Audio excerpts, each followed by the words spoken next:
The year is 1200 BC. The greatest civilizations the world had ever seen were all clustered around the Mediterranean and Near East. These empires were rich, powerful, and incredibly advanced for their time. They traded with each other, married into each other's royal families, and shared ideas that had been flowing back and forth for generations. Everything seemed stable. Everything seemed permanent. And then it all fell apart. In less than a single lifetime, this entire world crumbled. Empires that had stood for centuries simply vanished. Cities burned. Trade routes went silent. People starved. The chaos was so complete that in some places, humanity actually forgot how to read and write, and it would take almost 500 years to remember. This wasn't just a rough patch in history. This was the end of the world as they knew it. So how did anyone make it through? How do you survive when civilization itself collapses around you? Here's how people actually survived after the Bronze Age collapse. So yeah, if these stories work for you, subscribe. And I'm curious, what time is it where you are? Comment below. Last week, someone from Canada said they listened during lunch breaks. Not judging, just wasn't expecting that. Okay, tonight it's the Bronze Age collapse. But hold on, get yourself comfortable first. I mean it. Fix your pillows, grab that blanket. This one's worth settling in for. Your eyes snap open to darkness. Something's wrong. The air tastes different, smoky, sharp with fear. You're not in your bed. You're lying on a rough-woven mat in a small mud brick house, and there's shouting outside. Not the casual kind of shouting, the panic kind, the we're all going to die kind. You stumble to the single window, a small opening cut in thick walls. The city you see isn't the prosperous Bronze Age metropolis it was just months ago. Half the buildings are charred ruins. The Grand Palace at the centre, once gleaming with wealth, is a blackened skeleton against the sky. People are running, carrying whatever they can. Some have carts piled high with possessions. Others just have the clothes on their backs. They're coming again, an old man wheezes as he hurries past. The mountain people, the city walls won't hold this time. And just like that, you're experiencing the Bronze Age collapse firsthand. Not like right now, where you're warm and safe in your cozy bed in the 21st century. No, you're in the middle of civilization's greatest catastrophe until that point in history. Let's take a step back. Wait, I need to paint you a picture first. Imagine our world today, but instead of global networks of trade with ships and planes and the internet, it's all concentrated in a single region, the Eastern Mediterranean and Near East, Egypt, Greece, Turkey, Syria, Iraq. This was where human civilization reached its peak in 1200 BC. I spent way too long researching this period, and honestly, it blows my mind how advanced these societies were. You've got the Egyptians with their massive temples and bureaucracy, the Hittites with their chariots and iron working, the Mycenaeans with their palaces and epic poetry, Babylonians with their astronomical observations. These weren't primitive societies. They had international diplomacy where kings called each other brother in letters. They had trade routes spanning thousands of miles. They had written legal codes and complex religion and professional armies. Think about it like this. If modern global civilization collapsed tomorrow, that's basically what happened to these people. Except they couldn't move to another continent where things were still okay. Their entire known world went up in flames. So who survived this apocalypse? Well, to understand that, we need to first look at who didn't make it. Let's start with the obvious. Kings, queens, nobles, priests, the whole ruling class. These fine folks were usually the first to go. And I'm not just talking about foreign invaders targeting them. Their own people often turned on them. Picture this. You're some Bronze Age king. You've spent decades telling everyone how the gods chose you personally to rule, how you alone can ensure prosperity and safety. Then suddenly there's famine, there's war, people are starving, and you're still living in your palace surrounded by gold. How long before someone says, hey, maybe this guy isn't actually divinely appointed? Maybe he's just a dude with a fancy hat who's terrible at his job? Not very long, it turns out. Archaeological evidence shows many palaces were burned not by invaders, but from within. The people who'd once bowed to these rulers now blamed them for everything going wrong.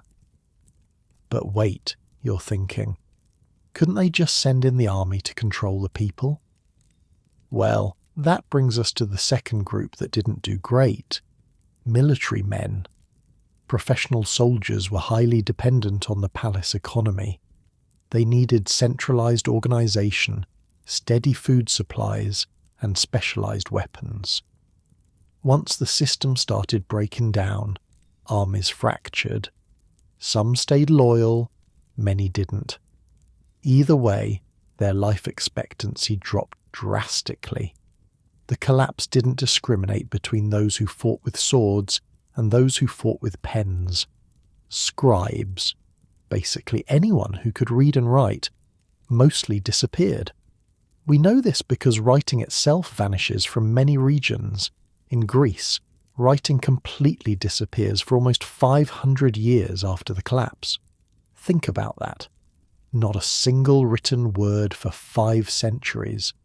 It's like if no one wrote anything from the American Revolution until today. Here's the thing about specialized knowledge. It's fragile. It depends on stability, on having the luxury to spend years learning instead of just surviving. When everything falls apart, people don't have time to teach their kids how to form complex symbols on clay tablets. They're too busy teaching them how to not starve. And speaking of starving, farmers didn't fare much better. These were the backbone of every Bronze Age society, the absolute majority of the population. But farming in many regions depended on complex irrigation systems that required maintenance and coordination. Once those systems were destroyed by war or neglect, the fields dried up. Plus, farmers make easy targets. They can't just pick up and leave. Their livelihood is literally rooted in the ground. When marauders came through, farmers had 2 choices: abandon everything they knew or stay and probably die. Then there were the city folk, your craftsmen, merchants, administrators, and labourers. Think of the butcher, the baker, the bronze chariot wheel maker. City in the Bronze Age were not self-sufficient. They existed because the surrounding countryside produced enough surplus food to support non-farming specialists. When that system collapsed, cities became death traps. No food coming in, disease spreading fast, angry mobs forming in the streets, and invaders at the gates. Not exactly a recipe for longevity. I've been to archaeological sites from this period. You want to know what the layers from the collapse look like? Ash. Thick, black layers of ash, mixed with broken pottery and scattered bones. Sometimes you find skeletons in the streets, in doorways, under collapsed roofs. People who didn't get out in time. The destruction was not merely of buildings, one archaeologist told me, but of entire ways of life. Imagine you're in that city I described earlier. The walls are breached. The palace is burning. What do you do? Where do you go? How do you survive when everything you've known is literally going up in flames? Your options aren't great. The countryside is overrun by desperate people and opportunistic raiders. Other cities are falling just like yours. The kings and nobles who once ruled have either been killed or fled. The temples that stored grain for hard times have been looted. The world is suddenly a much darker, more dangerous place. But here's the wild thing. Some people did survive. Not many from the old order, but enough to eventually rebuild, though in very different forms, and their stories of survival are fascinating. Take Egypt, for example. While almost every other major civilization completely collapsed, Egypt managed to limp on, though as a shadow of its former self. How? Through a brutal combination of military power, political adaptation, and sometimes just dumb luck. The year is 1077 BC, about a century after the worst of the collapse. Egypt is no longer the mighty empire that built the pyramids and conquered vast territories. It's a shrunken, impoverished version of itself, ruled by a tired old man, Ramses the II, the last native Egyptian pharaoh to rule a united Egypt. Long gone are the days of god-kings beloved by the people, throwing lavish parties to celebrate victories in far-off lands. Instead, Egypt's economy has crashed. Basic goods cost a fortune. Taxes are crushing the population to maintain the army. People are so unhappy that the pharaohs wage war more often against their own citizens than foreign enemies. Egypt survived while others fell, but at what cost? The country essentially became a military dictatorship. Generals like Herihor rose through the ranks to control everything. The army, the government, and even religion as the high priest of Amun. Talk about a consolidation of power. One of Egypt's clever survival strategies was hiring their enemies as mercenaries. The very sea peoples who attacked them? Hired. Libyans from the west? Hired. It's like if someone breaks into your house and you say, "Hey, want a job protecting my house from other burglars?" Surprisingly, it worked. Kind of. Egypt's borders slowly shrank. Its wealth diminished. But it didn't completely collapse like the Hittites or Mycenaeans. The price was high, though. The pharaoh became little more than a figurehead. Real power lay with military strongmen like Herihor in the south and Smendes in the north. After Ramses XV died, the country formally split into two rival dynasties that engaged in a cold war for generations. It gets even darker. The economic strain was so severe that the state began officially looting ancient tombs. Imagine that. The government methodically stripping gold from royal mummies to fund its operations. Workers would carefully unwrap the ancient pharaohs, take anything valuable, then rewrap them in a semi-respectful manner. That's the ancient equivalent of melting down the Lincoln Memorial for spare change. The new pharaohs couldn't afford massive building projects like their predecessors. Instead, they maintained crumbling monuments, or, if they were particularly shameless, carved their names over old masterworks and pretended they had built them. This is what survival looked like in the Bronze Age collapse, a once mighty civilization reduced to cannibalizing its own past to survive the present. But Egypt was the exception, not the rule. And even Egypt's survival came with transformation so dramatic it barely resembled its former self. For most people in the Bronze Age world, survival meant something far different, and that's where our story gets really interesting. As you lie in your comfortable bed, safe from marauders and starvation, imagine what it would take to survive when everything familiar has been destroyed. Because that's exactly what our ancestors faced during history's first great collapse. And some of them, the ones you least expect, not only survived, but thrived in the new world that emerged from the ashes. Who are these unlikely survivors? That's where we'll pick up next as we follow the lives of those who made it through civilization's darkest hour. So we left off with Egypt, the exception that survived while everyone else fell apart. But their version of survival was pretty damn grim. Let's go deeper into what that actually looked like. Picture this. You're an ordinary Egyptian farmer in the Nile Delta around 1100 BC. The mighty civilization you once belonged to, the one that built the pyramids and conquered vast territories, now barely controls its own borders.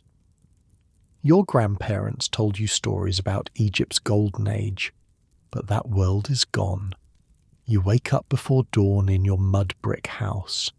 The air is thick and heavy with Nile moisture, but you're used to it. Outside, the fields need tending. Grain production is everything now. Not for trade or temples, but for the army. Always the damn army. They're taking half our harvest again, your neighbour mutters as you both head to the fields. At least last season it was only a third. Complain a little louder, you tell him. I hear the new general loves criticism. Gives you a free boat ride into the desert with no water. The neighbour goes quiet.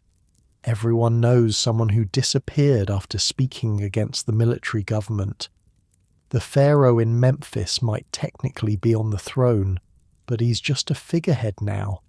Real power lies with the military commanders who seized control during the collapse. Let me walk you through how this happened, because it's wild. When the Bronze Age system started falling apart around 1200 BC, Egypt actually fought off the initial waves of sea peoples and other invaders. The Egyptian reliefs at Medinet Habu show Pharaoh Ramesses III defeating these mysterious maritime raiders in a massive battle. We crushed the foreign lands in their places, the inscriptions boast. Their seed is no more. Spoiler alert, they didn't actually crush everyone. What they did was survive the first wave, but the cost was enormous, and it fundamentally changed Egyptian society. Here's where it gets interesting. After fighting off these invaders, Egypt made a strategic decision that literally saved them while dooming their internal political system. They started hiring the very people who had attacked them. If you can't beat 'em, hire 'em became Egypt's motto. The Sea Peoples, hired as mercenaries. The Libyans from the west who had been raiding the Delta, hired en masse, wandering groups of warriors with nowhere to go. Welcome to the Egyptian army. Here's your payment. This strategy worked to keep Egypt from being overrun like the Hittites or Mycenaeans, but it transformed the country into a military state. The army became everything, and the people who commanded the army became the real rulers. One of these military men was Herihor, and his story is basically a masterclass in how to seize power during a crisis. This guy started as a regular military commander, but as Egypt weakened, he kept adding titles to his name. First, he became Supreme Commander of the Egyptian army. Not satisfied, he then became Grand Vizier of the South, basically Prime Minister. Still not enough, so he made himself Viceroy of Kush, controlling Egypt's southern territories, and then, to top it all off, High Priest of Amun at Thebes. Think about that for a second. This one dude controlled the military, the government, foreign territories, and religion. Talk about a power grab. But wasn't there a pharaoh, you ask? Technically, yes.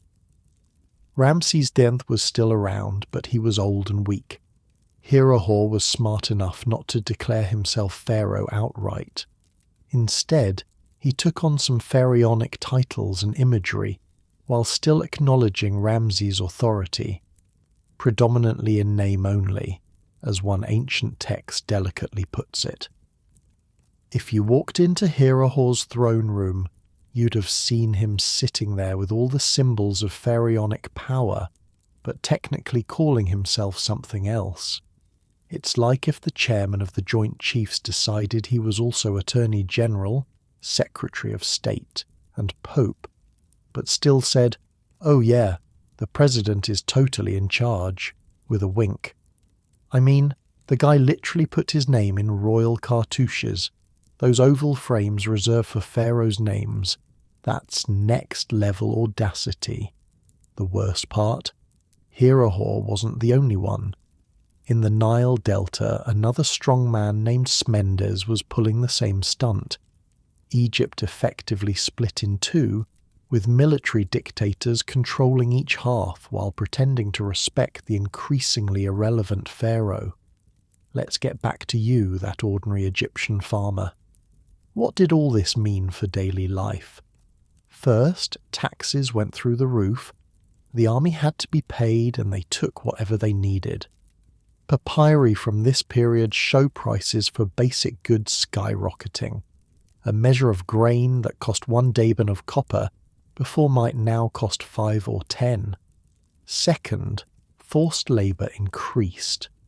Those massive building projects that Egypt was famous for, they mostly stopped, but maintaining existing structures, temples and irrigation still required workers. Guess who got dragged away from their fields to do that work? Third, personal freedom basically evaporated. The state needed control to survive, and that meant strict regulation of movement, trade and speech. You couldn't just pack up and leave if things got bad. Where would you go? Every neighbouring civilization had collapsed. My grandfather said he once travelled to Hatti for trade, an old potter tells you one evening. Can you imagine? Going to another country just to sell pots? You can't. The world beyond Egypt's borders is a mystery now, full of wandering tribes and burned cities. The international trade system that once connected the Bronze Age world is gone. But the most disturbing aspect of Egypt's survival strategy wasn't the military takeover or the economic disaster. It was what they did to their own heritage. After Ramses XIII died around 1077 BC, something unprecedented happened. His tomb, prepared throughout his lifetime as was Egyptian custom, was never used for his burial. Instead, it became a workshop for a state-sponsored grave-robbing operation. Yeah, you heard that right. The Egyptian government began systematically looting the tombs of their own ancestors. Workers would carefully unwrap ancient mummies, strip them of gold and jewels, occasionally scrape gold leaf off wooden coffins, then rewrap the bodies in a semi-respectful manner and return them to their tombs. A scribe named Herihor, not to be confused with Herihor, left records of this process, clinical and methodical. The gold of Sethos's mask weighed 6 deben, he wrote. The amulets from the inner wrappings, 12 deben and 3 kite. Imagine the cultural equivalent today, like the British government melting down the crown jewels to pay bills, or the United States selling the Liberty Bell for scrap metal. It's not disrespect, a temple official explains when you look horrified at the news. The ancestors would want to support Egypt in its time of need. You're not convinced, but what can you do? The temples have the maps to all the tombs in the Valley of the Kings. The priests work with the military now. This is the new normal. The Egypt that emerged from the Bronze Age collapse was a shadow of its former self, but it was still standing. Their survival strategy, militarization, territory consolidation, resource extraction at any cost, worked in the most basic sense. They didn't completely disappear like the Hittites. But let's be clear about something. Surviving isn't the same as thriving. Egypt limped on for centuries, becoming increasingly isolated and inward-looking. The two rival dynasties that formed after Ramses XIII's death engaged in a cold war with each other rather than rebuilding international connections. The pharaohs of these new dynasties couldn't afford massive building projects like their predecessors. They maintained crumbling monuments when they could afford it, or if they were particularly shameless, carved their names over ancient masterworks and pretended they had built them themselves. I passed the great temple at Karnak yesterday, a travelling merchant tells you. The new pharaoh has scratched out 3 old names and put his own in their place. The paint is still wet. Egypt's story is basically what happens when survival becomes the only goal. They sacrificed everything, their political system, their economy, their cultural heritage, just to keep existing. Was it worth it? That's not for me to say, but it certainly wasn't pretty. There's one more aspect of Egypt's survival that deserves mention: geography. The Nile was Egypt's greatest asset. While other regions relied on rainfall agriculture that could fail during droughts, which some evidence suggests contributed to the Bronze Age collapse, Egypt's farming depended on the annual Nile flood. As long as that cycle continued, Egypt could feed itself, even if international trade collapsed. The desert barriers on either side of the Nile Valley also provided some protection against invaders who had to cross harsh terrain to reach the population centres. But not everyone who survived the Bronze Age collapse did so by hunkering down behind natural barriers and turning into a military state. Some took the exact opposite approach. While Egypt was building walls and consolidating power, other survivors were constantly on the move, adapting to the new, chaotic world in very different ways. Remember that Egyptian farmer we've been following? One evening he sees something unusual on the horizon, a dust cloud moving along the desert edge.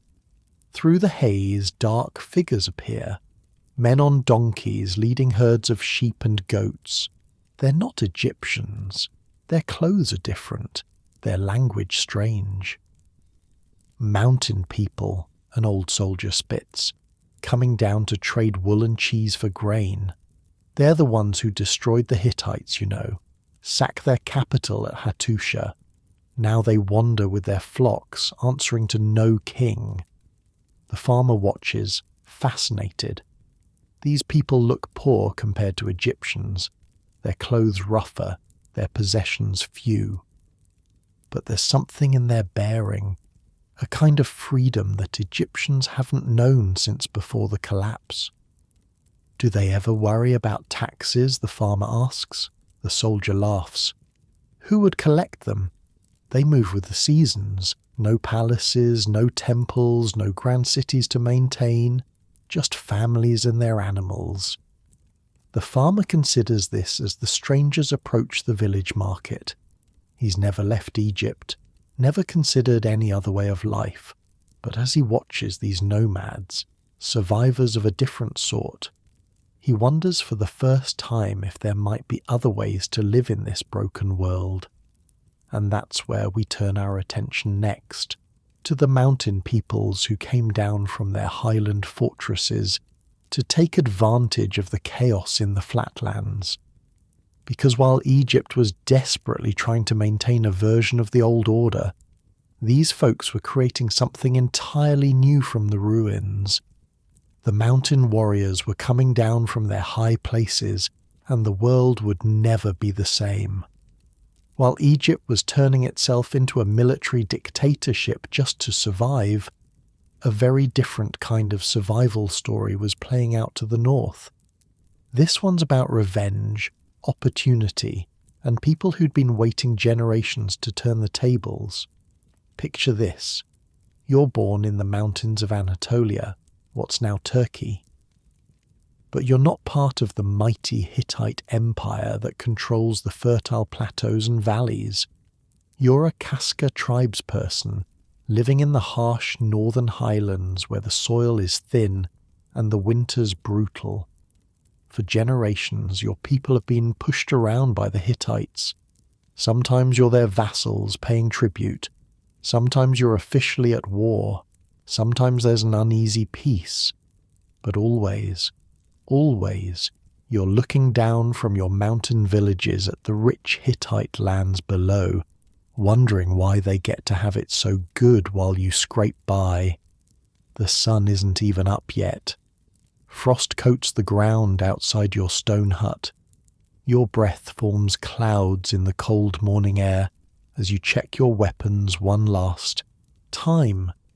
Today isn't a raid, the kind your people have conducted for centuries, darting down from the mountains to steal cattle or grain before retreating to safety. No, today is different. The flatland cities are falling everywhere, your tribal chief says, his voice low and intense. The Hittite king has pulled soldiers from our borders to defend against sea raiders on the coast. Their god king sits in Hattusha with half his usual protection. He pauses, letting this sink in. Around you, dozens of warriors nod grimly. Everyone knows what this means. How many generations have the Hittites taken our best land? How many of our children have starved during harsh winters while they feast in their palaces? The gods have given us this moment. We would be fools not to take it. That night you join thousands of Casca warriors descending from the mountains. Not just your tribe, but a coalition of mountain peoples with old grudges against the Hittites. You're not alone either. All across the Bronze Age world, mountain peoples are making the same calculation. Okay, wait, I can hear you thinking from the comfort of your bed. Who exactly were these mountain people? Great question. The mountains surrounding the fertile valleys and plateaus of the Near East were home to dozens of different groups. The Casca in northern Anatolia, the Mushki to the northeast, the various peoples of the Caucasus Mountains, the Gutians and Elamites in the Zagros Mountains east of Mesopotamia. For centuries these mountain folks had a particular relationship with the flatland kingdoms like the Hittites, Assyrians, and Babylonians. When the big empires were strong and united, they'd march armies into the mountains and force the people there to pay tribute, basically saying, "Give us your valuable metal ores, timber, and whatever else we want, or we'll burn your villages." But when those empires weakened, during civil wars, succession crises, or natural disasters, the mountain peoples would pour down into the flatlands, raiding, collecting their own tribute, and sometimes sacking cities. It was this constant back and forth, with the balance of power shifting depending on who was stronger at any given moment. What made the Bronze Age collapse different was that it wasn't just one empire having a bad decade. It was the entire system falling apart simultaneously. And for the mountain peoples, this wasn't just an opportunity to raid. It was a chance to permanently change the power dynamic. Back to our Casca warrior. You're approaching Hattusha, the mighty capital of the Hittite Empire. In its prime, this was one of the most impressive cities in the world, with massive stone walls, grand temples, and a royal acropolis. The Hittite kings ruled from here over an empire that stretched from western Anatolia to northern Syria. But now, as you and your fellow warriors creep closer under cover of darkness, the city seems diminished somehow. Parts of the wall are unmanned. There are fewer lights than there should be for a city this size. They've sent too many soldiers elsewhere, your chief whispers, and many have deserted. The city folk are hungry. Their trade routes for grain have been disrupted. You'd always imagined that taking Hattusha would be impossible, that its walls would be too high, its soldiers too many. Yet here you are, about to attempt exactly that. What happens next is exactly what archaeologists discovered when they excavated Hattusha. The city was utterly sacked. The royal palace and temples burned, skeletons in the streets, the entire mighty capital of the Hittite Empire wiped off the map so completely that the very location of Hattusha was forgotten until archaeologists rediscovered it in modern times. The Hittite Empire, which had stood for over 600 years and once fought Egypt to a standstill, was gone in what seems to have been a matter of days or weeks. But the Kaskas weren't the only mountain people taking advantage of the chaos. Far to the east, another highland group was making their move against an even more ancient centre of civilization, Babylon, that legendary city, the intellectual and cultural heart of Mesopotamia for over 1,000 years, the city of Hammurabi's code, of the hanging gardens, of ziggurats reaching to the heavens. After surviving an attack by the Assyrian king Tukulti-Ninurta there, the city was struggling to recover when disaster struck again. This time it was the Elamites, a powerful and highly organised mountain kingdom from what's now southwestern Iran.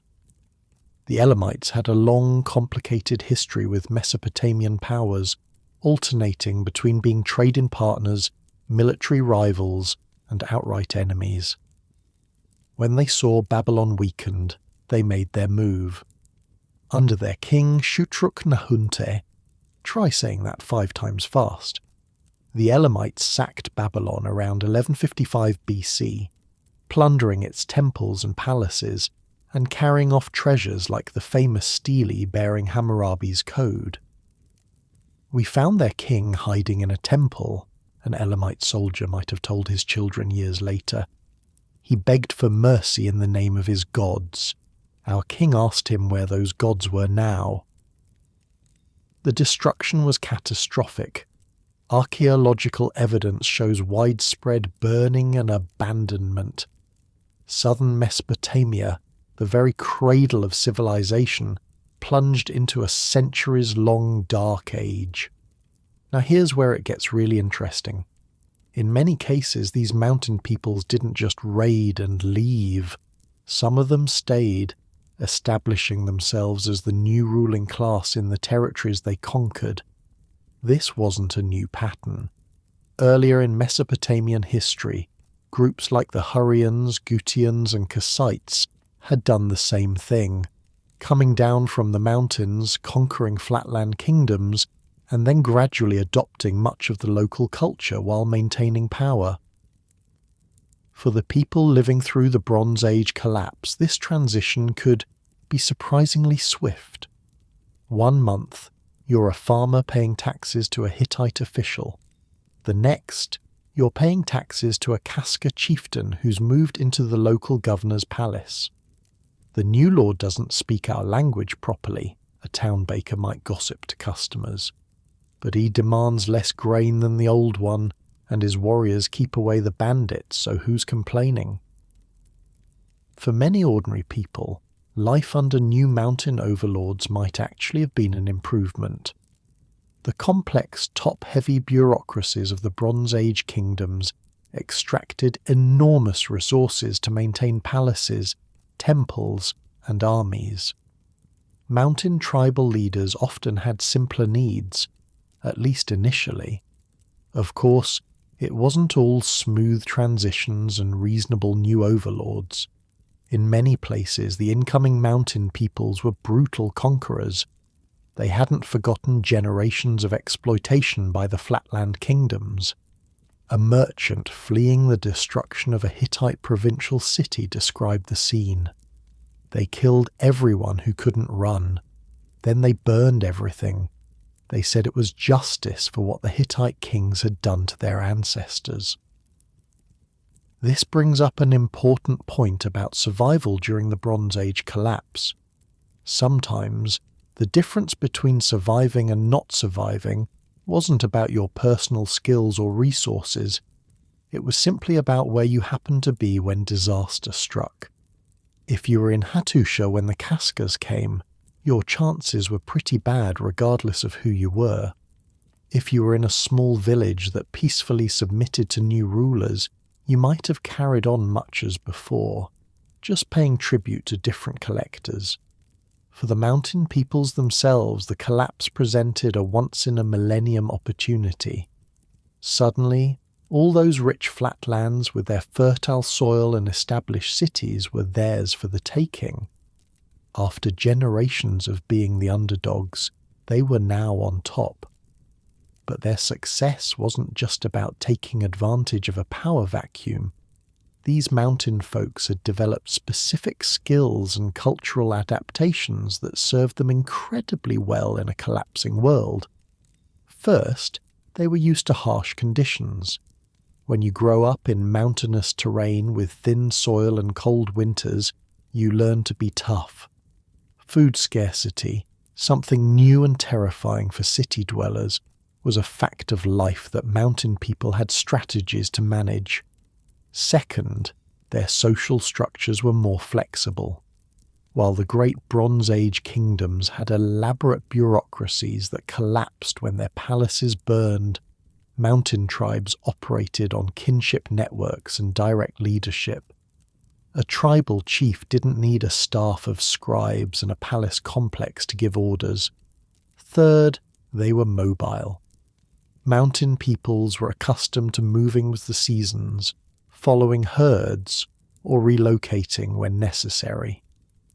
When disaster struck, they could pick up and go elsewhere much more easily than settled farmers or city dwellers. An old Hittite, scribe captured during the sack of Hattusha, marvelled at his new reality. These people have no permanent temples for their gods. They carry their sacred objects with them. They can worship anywhere. Perhaps this is why their gods seem stronger than ours now. They are not trapped in burning buildings.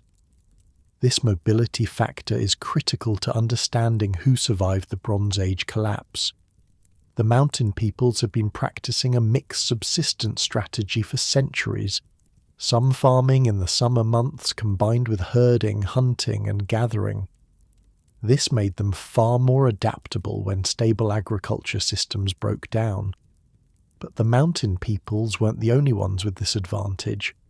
There was another group, even more mobile, even more adaptable, that would prove to be the ultimate survivors of the Bronze Age collapse. While you're lying in your comfortable bed, warm and secure, imagine what it would be like to have no permanent home at all. No fields to tie you down, no city walls to trap you, just your family, your animals, and the open horizon. Because that's how the next group of survivors lived, and it turned out to be their greatest strength when the world fell apart. The mountain peoples had their revenge on the great empires, but even their victory was temporary.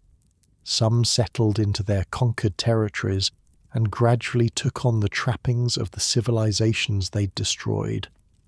Others maintained their mountain identities but formed new relationships with the emerging powers of the Iron Age. In the Levant, some former Hittite territories survived as a collection of small Neo-Hittite states, maintaining cultural continuity while adapting to the new reality. Archaeological evidence shows these communities preserved Hittite artistic styles and religious practices for centuries after the empire's fall. My grandmother's grandmother served in the great temple at Hattusha. A priestess in a small Neo-Hittite city-state might tell her apprentice, "We keep the old rituals alive, even if our kingdom is smaller now." But while some clung to the remnants of Bronze Age glory, others embraced a completely different way of life, one that would prove remarkably successful in the new, dangerous world. As the dust settled over the ruins of once great cities, a different kind of survivor was already thriving in the spaces between. These weren't mountain warriors or desperate city dwellers. They were people who had always lived on the margins of the Bronze Age world and suddenly found themselves perfectly adapted for the new reality. The pastoralist nomads were coming, And unlike the mountain peoples who conquered and settled, these folks would transform the entire social landscape of the Near East through sheer, unstoppable mobility. The mountain warriors had their moment, swooping down to sack great cities and settle in conquered territories. But they weren't the greatest survivors of the Bronze Age. Collapse, not even close. That title belongs to people who, before the collapse, were considered barely worth mentioning in the records of great kingdoms. People who lived on the margins, in the spaces between cities and fields. People who owned almost nothing, yet ended up inheriting everything. I'm talking about the pastoral nomads. Imagine this. The year is 1150 BC. You're part of a small clan of sheep herders living on the southern edges of the Fertile Crescent. Your entire life fits on the backs of a few donkeys, tents, cooking pots, some spare clothes, tools for working wool and leather. Your people don't build permanent houses. You don't plant crops. You follow the seasonal rains with your flocks, moving between winter and summer pastures. When water sources dry up, you move. When grazing land is depleted, you move. If stronger tribes threaten your clan, guess what? You move again. This morning you wake before dawn in your goat hair tent. The air is cool, crisp with autumn. Your muscles ache from yesterday's long walk, but that's normal. Your whole life is walking. The sheep need to be moved to fresh grazing every day. Trouble to the north, your cousin says, squatting beside the small fire where you're brewing a bitter herbal tea. Smoke on the horizon, another city burning. You glance up, unconcerned. Cities have been burning for decades now. The great kingdoms that once dominated the landscape are tearing each other apart or being torn apart by invaders. It has little to do with your daily life of moving sheep from one patch of grass to another, or does it? Your clan elder joins you at the fire. She's seen more years than anyone else in your group, maybe 50, an impressive age in this harsh world. We should head south and east, she says, warming her gnarled hands over the flames. The big empires are gone. Their armies aren't patrolling the good pastures anymore. The farmers who used to chase us away from their fields, most are dead or fled. It's all open to us now. The elder sips her tea, a faint smile crossing her weathered face. My grandmother told me of a time when our people controlled all the lands from the great river to the salt sea, before the kings with their chariots and walls pushed us to the margins. Perhaps that time is coming again. This conversation, or ones very like it, must have happened countless times as pastoral nomadic groups across the Near East realized what the collapse of centralized powers meant for them. Suddenly, lands that had been densely populated, carefully controlled and vigorously defended were empty, or nearly so. In the most fertile regions of Mesopotamia, Iraq today, complex irrigation systems had allowed for some of the highest population densities in the ancient world. But those systems required constant maintenance by organized labor forces directed by central authorities. When those authorities collapsed, the canals silted up, fields went unplanted, and vast areas of once productive farmland were abandoned. Hold up, I hear you thinking. Who exactly were these nomads? Where did they come from? Great question. The most successful of them in this period were groups like the Arameans, Sutians, and Chaldeans. They'd been living on the southern and western periphery of the Fertile Crescent for generations, moving with their flocks between seasonal pastures. Before the collapse, these pastoralists were mentioned in the records of major kingdoms mainly as nuisances, raiders who occasionally had to be put in their place by royal armies. Sometimes they were hired as mercenaries or guides for caravans crossing difficult terrain. but they were never considered serious political players. That was about to change dramatically. Let's focus on the Arameans, since they became particularly successful. Their homeland, if nomads can be said to have one, was in the Syrian desert and the regions around Damascus.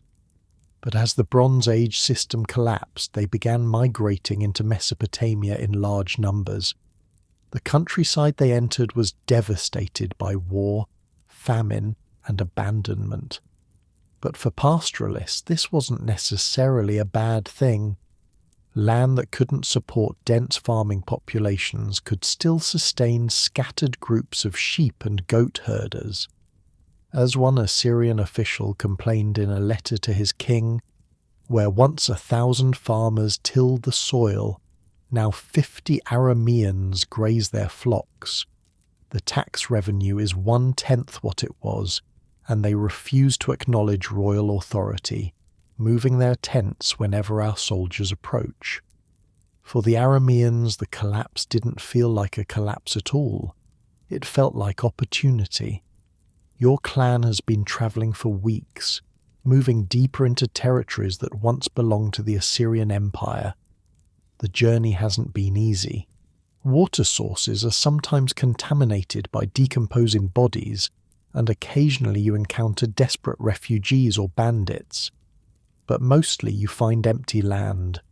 Villages with abandoned houses, their roofs caved in, fields returning to wilderness, and everywhere, wild grasses growing where wheat and barley were once carefully cultivated.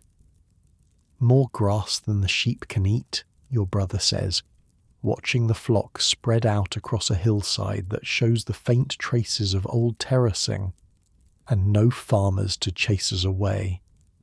That night your clan makes camp in the shell of what was once a prosperous farmstead.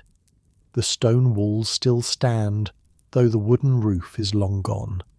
In the courtyard someone has scratched a message into the plaster. Balita Dad went north with the children. If you follow, leave a sign. You wonder what happened to Balita Dad and his family. Did they find safety? Did they reach their destination? Or did they join the countless others who didn't survive the collapse? It's strange to think that your people, always the outsiders, the unwanted, the barely tolerated, are thriving while the great civilizations crumble. But your way of life prepared you for this moment in ways you're only beginning to understand. For starters, you're mobile. When danger threatens, you don't need to defend walls or fields, you just move. Your wealth isn't in buildings or heavy possessions that can't be transported. It's in your animals, which transport themselves. You're also self-sufficient. Your clan produces almost everything it needs. Meat and milk from the herds, wool and hides for clothing and tents. The few things you can't make, metal tools, certain luxury goods, you can trade for, offering cheese, wool, or young animals. And perhaps most importantly, your social structure is resilient. It's based on kinship and direct relationships, not on complex bureaucracies that can collapse when a palace burns. If half your clan died tomorrow, a horrifying thought, the other half would continue functioning with the same social organization, just on a smaller scale. These advantages meant that while settled populations were devastated by the Bronze Age collapse, pastoral nomads like the Arameans actually expanded their territory and influence dramatically. We found an old temple yesterday, your cousin tells you as you walk behind the sheep. Statues of foreign gods knocked over, offerings scattered, but in one corner, untouched, a small shrine to the storm god. You nod, unsurprised. The storm god is revered by your people too, though you don't build grand temples for him. The god travels with you, present in the thunder and life-giving rain. Perhaps that's why he survived when other gods, trapped in their stone houses, were overthrown. The Arameans weren't just taking advantage of newly available grazing land. Some groups began settling in abandoned villages and towns, creating new power centres. Others took control of strategic locations like water sources or trade crossroads, extracting payments from anyone wanting to pass. As their numbers and confidence grew, they became bolder. Assyrian records, admittedly not the most objective source, describe Aramean bands raiding farms, attacking caravans, and even assaulting small cities. The mighty Assyrian Empire, which had survived the initial shock of the Bronze Age collapse better than most, found itself increasingly beset by these highly mobile adversaries. Assyrian kings launched campaign after campaign against the Arameans, each time claiming total victory. "We have utterly destroyed the Aramean menace," one royal inscription boasts. "Their settlements are burned, their flocks scattered, their fighting men slain. They will trouble Assyria no more." And yet, a few years later, the same king, or his successor, would again campaign against these supposedly defeated enemies. This pattern repeated for decades.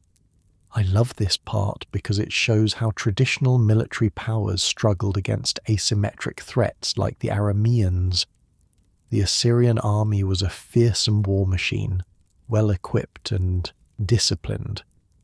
But how do you defeat an enemy who simply packs up and moves when you approach, only to return after you leave? The evidence suggests the Assyrians frequently lost these conflicts, though they weren't keen on recording their defeats. 3 signs point to this. First, the sheer number of campaigns they launched against the Arameans. If they'd actually won, they wouldn't have needed to keep fighting the same enemy. Second, they made and kept peace with the survivors of their old enemy Babylon, who was also being overrun by nomadic pastoralists. And third, they ultimately abandoned their empire and retreated to their heartland, which itself came under Aramean assault. "They're impossible to pin down," an Assyrian general might have complained.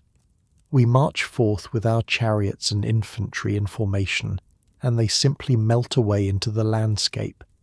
Then they return at night in small bands, attacking our supply lines and isolated outposts." The situation grew so dire that even Assyria's impressive infrastructure began to fail.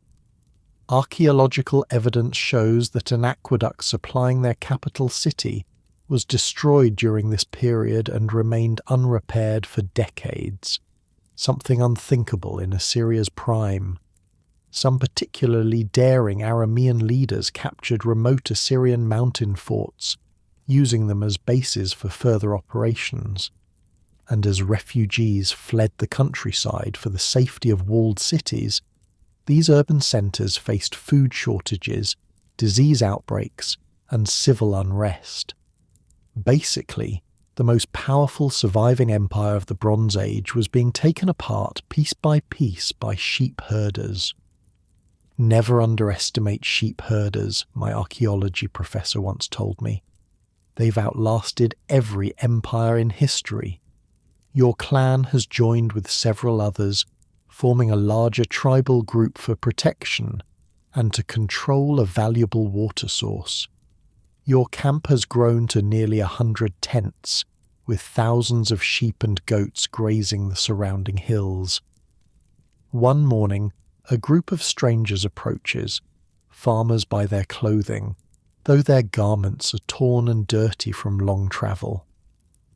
"Our village was raided," their leader explains, a gaunt man with haunted eyes. "First by soldiers demanding grain for the king's army, then by bandits taking what the soldiers left. We have nowhere to go. Your tribal chief considers them. More mouths to feed, but also more hands to work. Can any of you herd animals, or work wool, or tan hides?" The farmers look at each other uncertainly. "We can learn," their leader says. The chief nods. "Then you can stay. Each family will be assigned to a clan. You'll work for them, learn our ways. In 3 summers, if you've proven yourselves, you can have your own flocks." This scene played out countless times during and after the Bronze Age collapse. As traditional farming communities became unviable, many survivors joined nomadic groups, gradually adopting their lifestyle and culture. It wasn't always a peaceful integration. Many farmers were simply enslaved by Aramean bands. An Assyrian text describes numerous small bands of Arameans stalking the countryside, enslaving rural farmers. This forced rural populations to flee to walled cities for protection, further disrupting agriculture and creating new problems of overcrowding and resource scarcity. But over time, something remarkable happened. Many Aramean groups, having seized territory and resources, began transitioning from pure nomadism to a more settled existence. Some became rulers of small kingdoms centered on fortified towns, often built on the ruins of Bronze Age settlements. My grandfather herded sheep in the desert, an Aramean king might tell visitors to his modest palace. My father took control of this town and the surrounding lands, and now I rule as a king, with walls to protect my people and fields to feed them.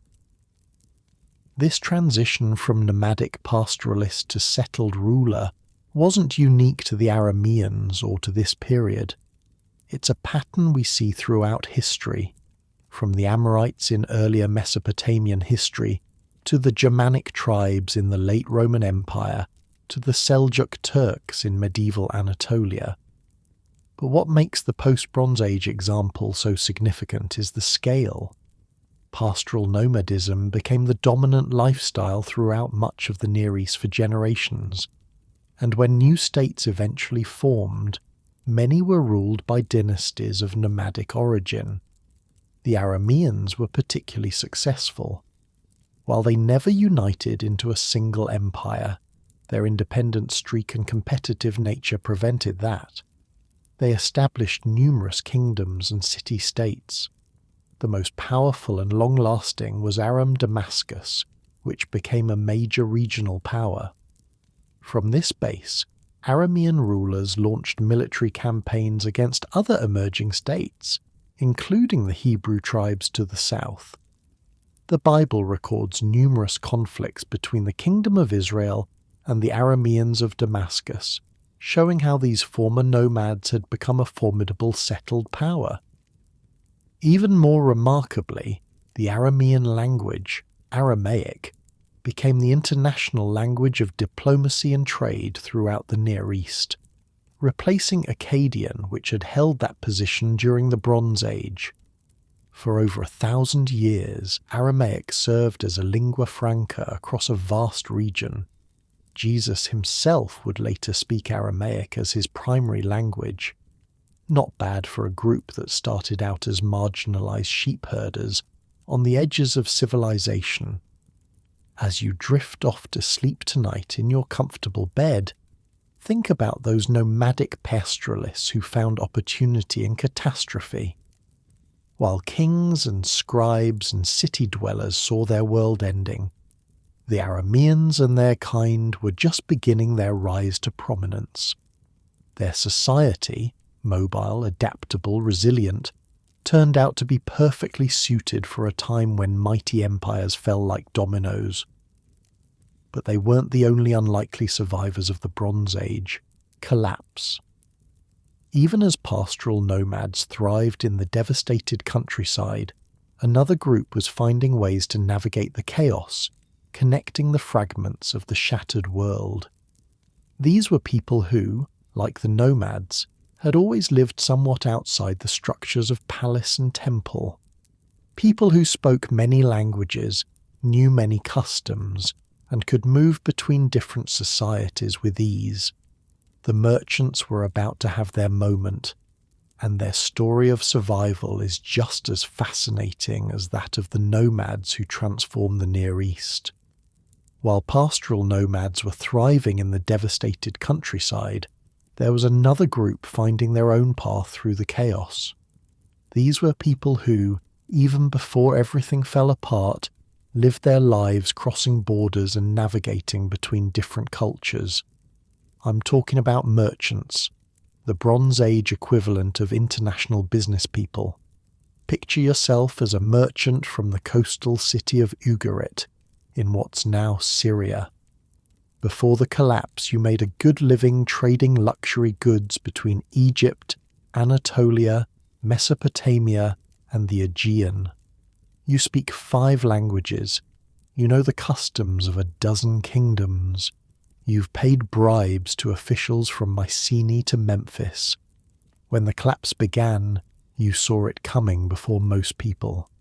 Trade routes were disrupted. Certain goods became impossible to find. Piracy increased along the coast. The price of everyday items started fluctuating wildly. One evening, you're sitting in a tavern near the Ugarit harbour. The clay tablet in front of you contains bad news. The latest message from your trading partner in Hattusa reports the Hittite capital is under threat from mountain tribes. This is the 3rd major trade hub to send warnings in as many months. Smart money's moving east, says an Egyptian merchant sliding onto the bench across from you. You've done business with him before. He specializes in luxury goods for the Egyptian elite. Or as far away from here as possible. You take a sip of your beer. Nowhere's safe from what I hear. Mycenae's burning. Hattusa's threatened. Egypt's barely holding on. The Egyptian nods grimly. The sea routes are crawling with pirates too, but sitting still seems like the worst option. He gestures around the tavern, where local officials are trying to requisition goods for the city's defence. Ugarit's walls won't hold if the wrong people come knocking. He was right. Archaeological evidence shows Ugarit was violently destroyed around 1185 BC. Arrowheads found embedded in buildings and human remains in the streets suggest a sudden, catastrophic attack that the city's defences couldn't withstand. A clay tablet discovered in the ruins contains a desperate plea for help from the king. Enemy ships came, my cities were burned, and they did evil things in my country. But while many of Ugarit's residents perished, evidence suggests some merchants saw the writing on the wall and got out before the final destruction. And those merchants, with their unique skills and connections, were remarkably well positioned to survive the Bronze Age collapse. Think about it. While farmers were tied to their land and city dwellers were trapped within their walls, merchants were already mobile by nature. They owned ships and donkeys and wagons. They had contacts in distant cities. They carried wealth in portable forms like silver or precious stones rather than land or buildings. No wonder the merchants were better at not dying, my archaeology professor used to say. Their whole existence was about calculating risks and finding opportunities. Let's follow our merchant from Ugarit as he makes his escape. The night after that conversation in the tavern, he loads his most valuable and portable goods onto 3 donkeys. Gold and silver, yes, but also practical items. Good tools, preserved food, medicine, quality clothing. And most importantly, his collection of clay tablets containing records of debts owed to him in distant cities and letters of introduction to potential business partners. He slips out of Ugarit before dawn with his teenage son and a hired guard. His wife and daughters left weeks earlier for her family's village in the mountains, a safer location than the coastal city. "Where are we going, father?" his son asks as they follow the coast road eastward. "Where the trouble isn't," he answers, "and where we can still make a living." This ability to go where the trouble isn't gave merchants a survival edge that most people lacked. When your entire business model involves travelling between different regions, you develop an acute sense of where danger lies and which routes to avoid. Merchants also had another crucial advantage: information. In a world without newspapers or the internet, merchants were often the primary sources of news from distant places. They knew before most people which regions were stable, which were dangerous, and which were on the brink of collapse. Mycenae has fallen, a merchant might report to a gathering in a market town. The palace was looted and burned. The king is dead, but the port at Pylos is still operating, though they're charging triple the usual fees for protection. This kind of intelligence was literally life-saving during the Bronze Age collapse.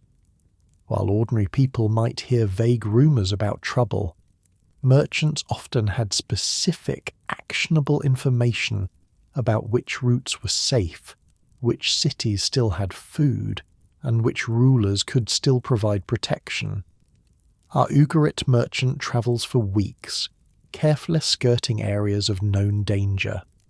He trades small items in villages along the way, a bronze needle here, a vial of Egyptian perfume there, both to supplement his supplies and to gather fresh information. He eventually reaches the Assyrian heartland, one of the few regions still maintaining some stability.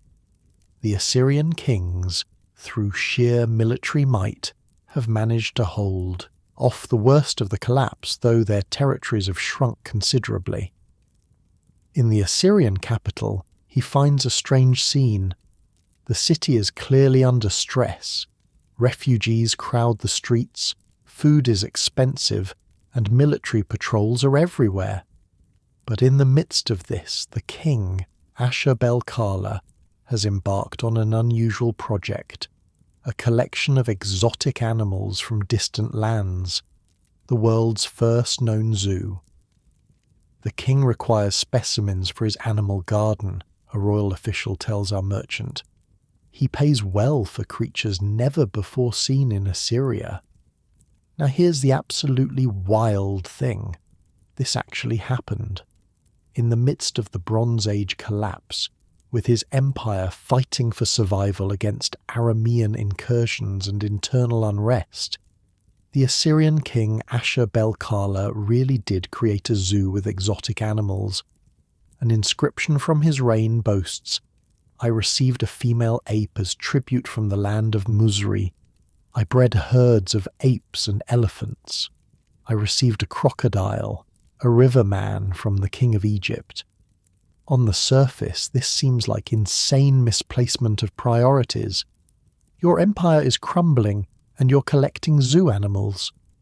But from a certain perspective, it makes a weird kind of sense. The zoo demonstrated that Assyria still had international connections when most other kingdoms had become isolated. It was a power move. Look, I can still get luxury goods from Egypt when no one else can. For merchants, the royal zoo represented a rare opportunity in desperate times. Suddenly there was a buyer willing to pay premium prices for exotic goods, at a time when the market for most luxury items had collapsed along with the elites who used to purchase them. Our merchant from Ugarit hears rumours that traders who brought unusual animals to the Assyrian king have been richly rewarded. With his knowledge of distant lands and trading routes, he believes he can procure something that will impress the king. "We'll go south," he tells his son, "to the marshes where the two rivers meet the sea. There are creatures there found nowhere else. The journey is perilous. The countryside is plagued by bandits and desperate refugees. Twice they have to bribe their way through checkpoints set up by Aramean tribes, who now control stretches of what was once imperial territory. Once they have to abandon the road entirely and travel cross-country to avoid a battle between Assyrian forces and local insurgents. But the merchant's knowledge of languages and cultures saves them repeatedly. When confronted by a band of Aramean shepherds turned warriors, he speaks their dialect and invokes the name of their tribal deity. When stopped at an Assyrian military checkpoint, he produces a clay tablet with an official seal from a previous trading venture. This cultural fluency was perhaps the merchant's greatest survival asset. While others might view strangers with suspicion or hostility, merchants had always made their living by connecting with people from different backgrounds. "I've been arrested in 7 kingdoms," an old spice trader boasts to younger merchants at a caravanserai, "and talked my way out of execution in 6 of them. The trick is to find what the local strongman wants most and convince him you're the only one who can provide it." After weeks of difficult travel, our merchant reaches the southern marshes. With the help of local fishermen and a significant amount of silver, he captures several unusual creatures, including a young crocodile. Transporting this dangerous animal back to the Assyrian capital is a logistical nightmare involving a wooden cage, constant vigilance, and regular feedings of fish and meat. "This is madness," his son complains as the crocodile snaps at him during a feeding. "We could have traded for grain or textiles or anything normal people want." "Normal trade goods mean normal profits," the merchant replies. "This beast will buy us a house in the capital and the king's protection." He's right. When they finally reach the Assyrian capital and present the crocodile to Ashur-bel-kala, the king is delighted with this river dragon from the south. He rewards the merchant generously with silver, a small house near the market district, and most valuably, a tablet bearing the royal seal that grants him certain trading privileges. While this specific story is fictional, the broader pattern it represents is supported by archaeological evidence. Merchants were among the most successful survivors of the Bronze Age collapse, using their mobility, connections, and cultural knowledge to navigate the chaos. Some, like our fictional Ugarit trader, found refuge in the few remaining stable kingdoms like Assyria. Others established new trading networks that connected the fragmented post-collapse world, helping to eventually rebuild economic links between regions. One fascinating archaeological discovery supporting this comes from the island of Cyprus. During the worst of the Bronze Age collapse, most international trade had ground to a halt, but at several Cypriot sites, archaeologists have found ceramic vessels from widely scattered locations: Egypt, Canaan, Greece, and Anatolia, all dating to this period of supposed isolation. The presence of these traded goods suggests that some merchants found ways to maintain at least limited trading networks, even at the height of the collapse. They might have used smaller vessels, travelled with armed guards, stuck to safer coastal routes, or developed new strategies to reduce risk. "Never underestimate the human drive to buy and sell stuff," my economics professor used to say. Merchants will find a way to trade through almost anything: wars, plagues, collapsing civilizations. Where there's demand and potential profit, someone will figure out how to supply the goods. Another key to merchant survival was adaptability, the willingness to trade in whatever goods were in demand. Before the collapse, many specialized in luxury items for elites: fine textiles, precious metals, exotic woods, rare spices.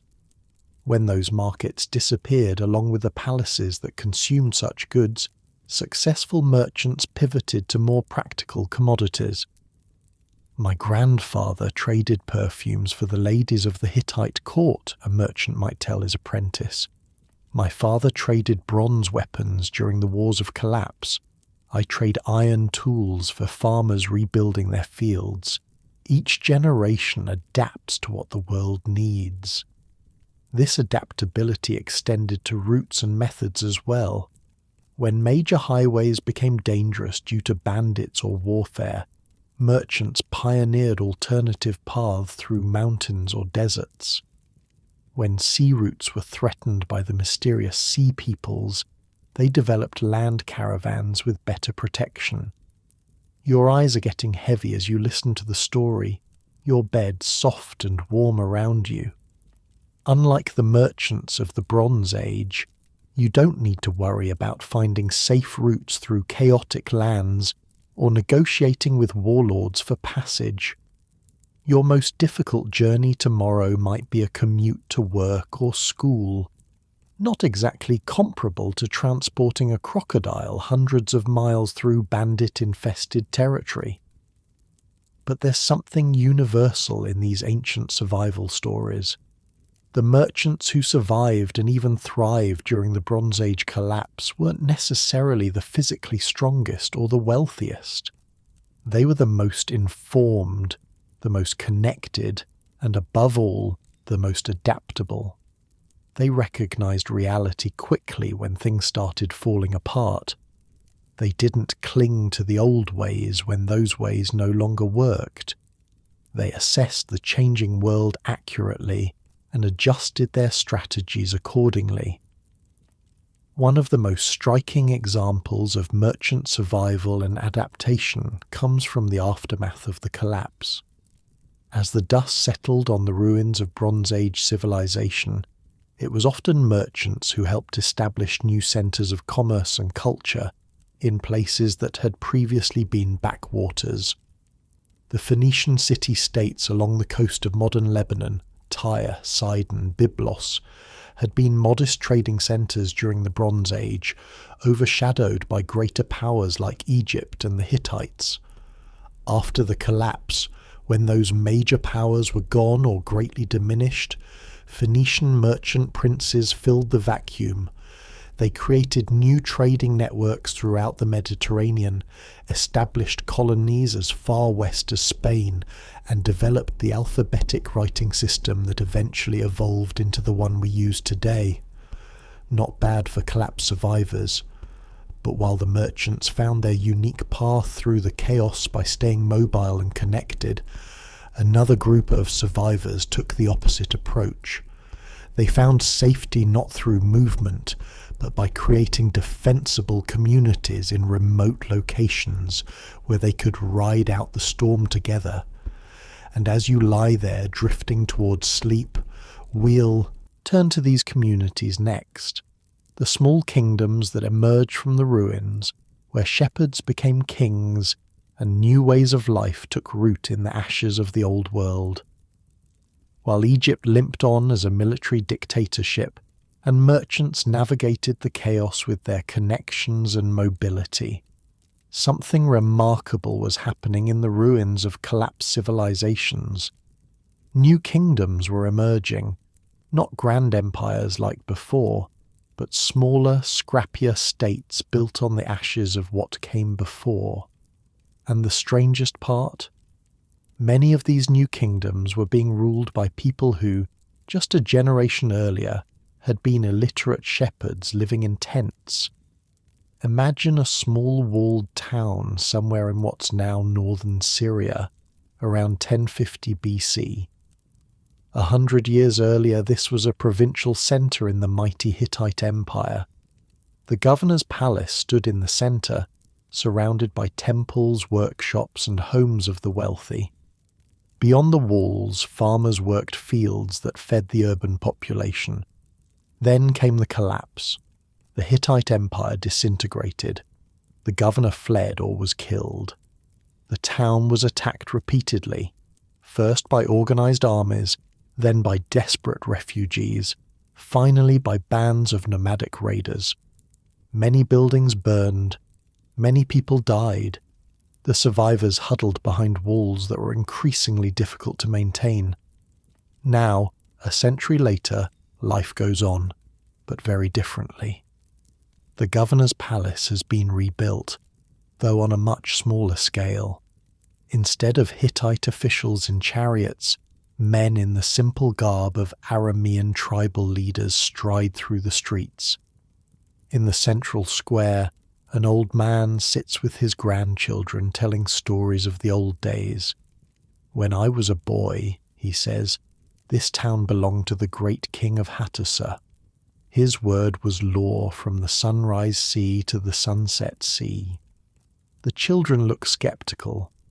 They've never known any ruler except the local Aramean chief who now calls himself king. The very name Hattusa means nothing to them.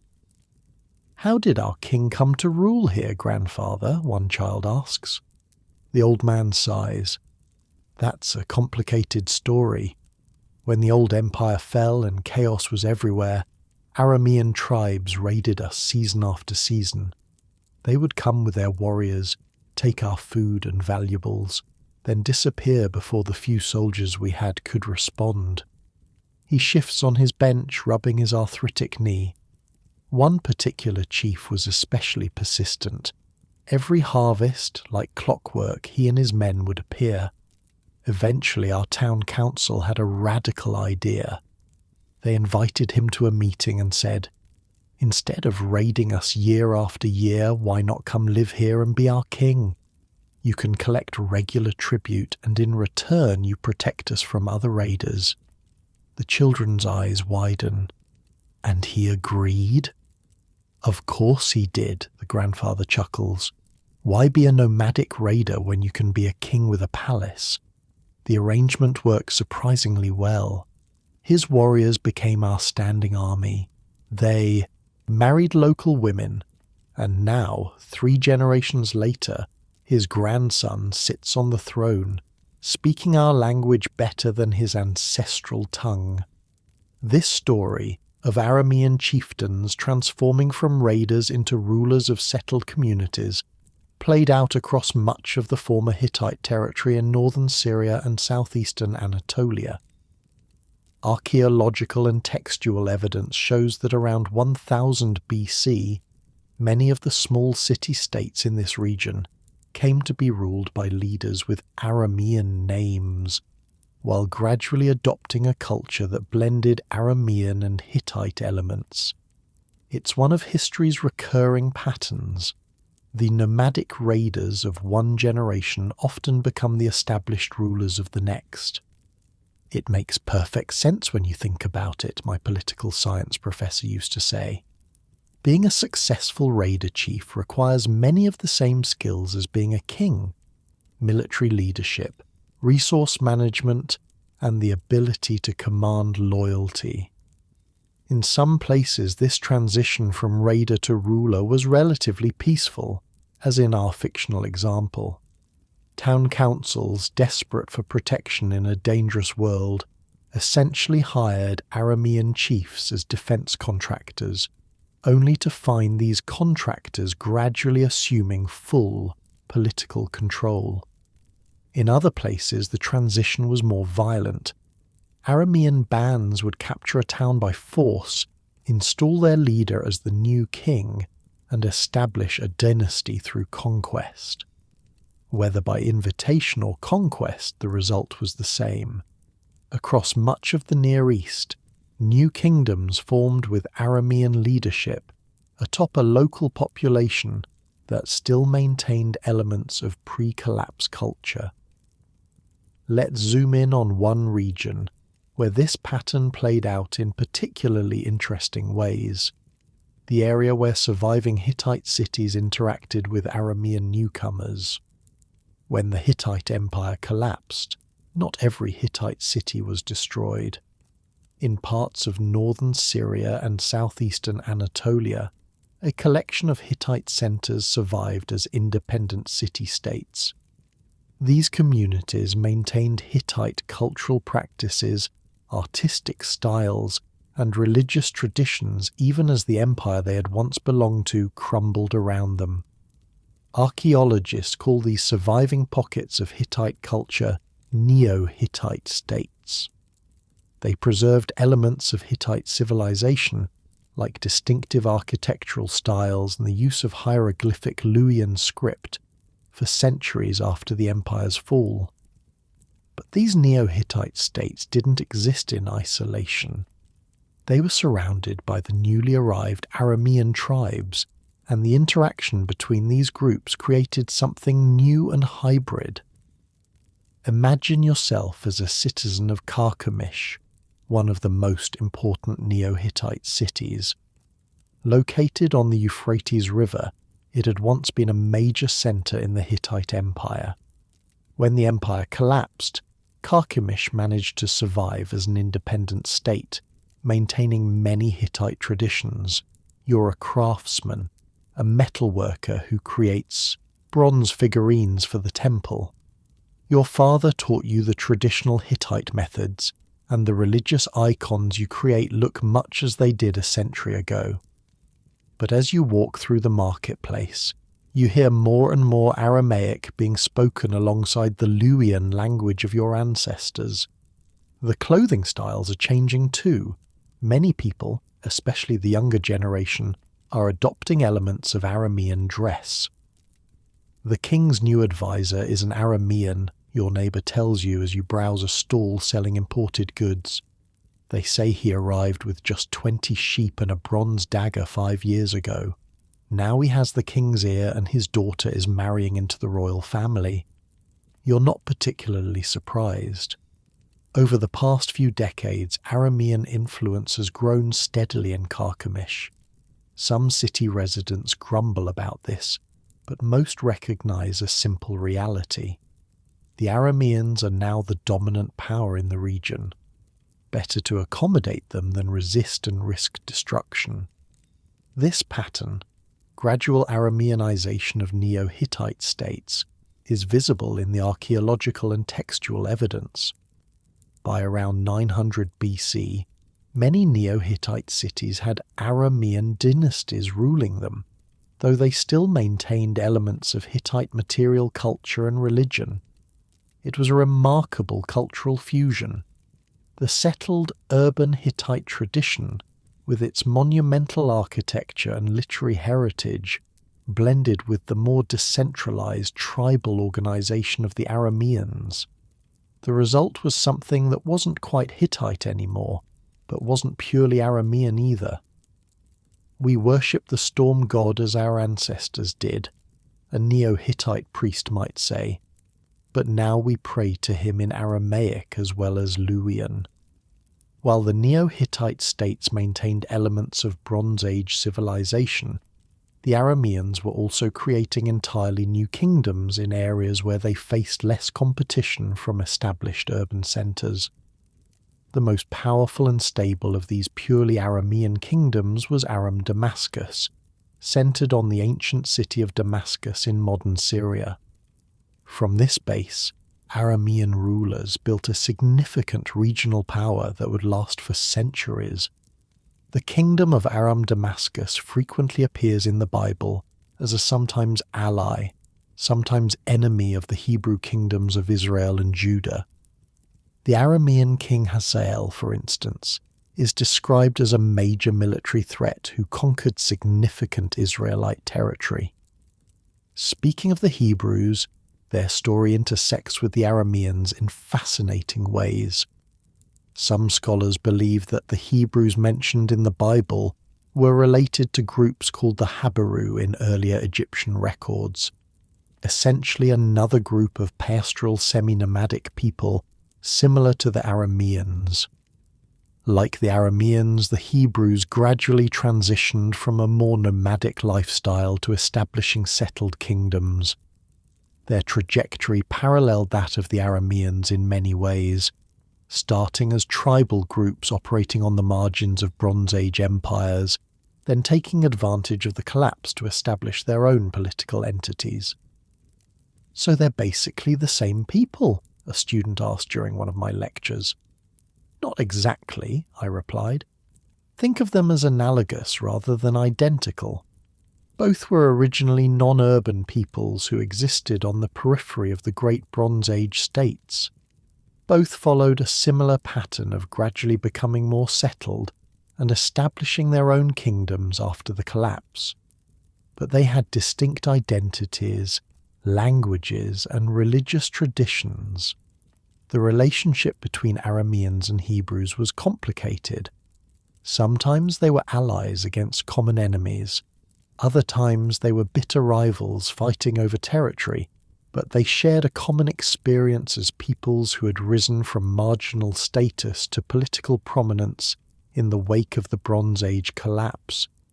Despite the ongoing conflicts between these emerging states, many regions actually experienced something of a renaissance after the initial shock of collapse subsided. By around 1000 BC, parts of the Levant were enjoying what some historians call a golden age. With the great empires gone or severely weakened, local kingdoms had more autonomy. They were no longer caught in the power struggles between superpowers like Egypt and the Hittites. It was like being a small fish after all the sharks have left, as one of my colleagues colourfully puts it. Trade gradually recovered, though on a more regional scale than the globe-spanning networks of the late Bronze Age. New technologies spread, particularly ironworking, which became more common as the old bronze production systems collapsed. Bronze requires tin, which had to be imported from distant sources through complex trade networks. Iron, though harder to work with, could be produced locally in many regions. Some of these post-collapse kingdoms even began expanding and founding colonies. The Phoenicians, who had survived the collapse relatively intact in their coastal cities, established trading posts throughout the Mediterranean. The surviving Greek populations began recovering and eventually started their own colonization movement. It's a powerful reminder that collapse, while devastating, is rarely final.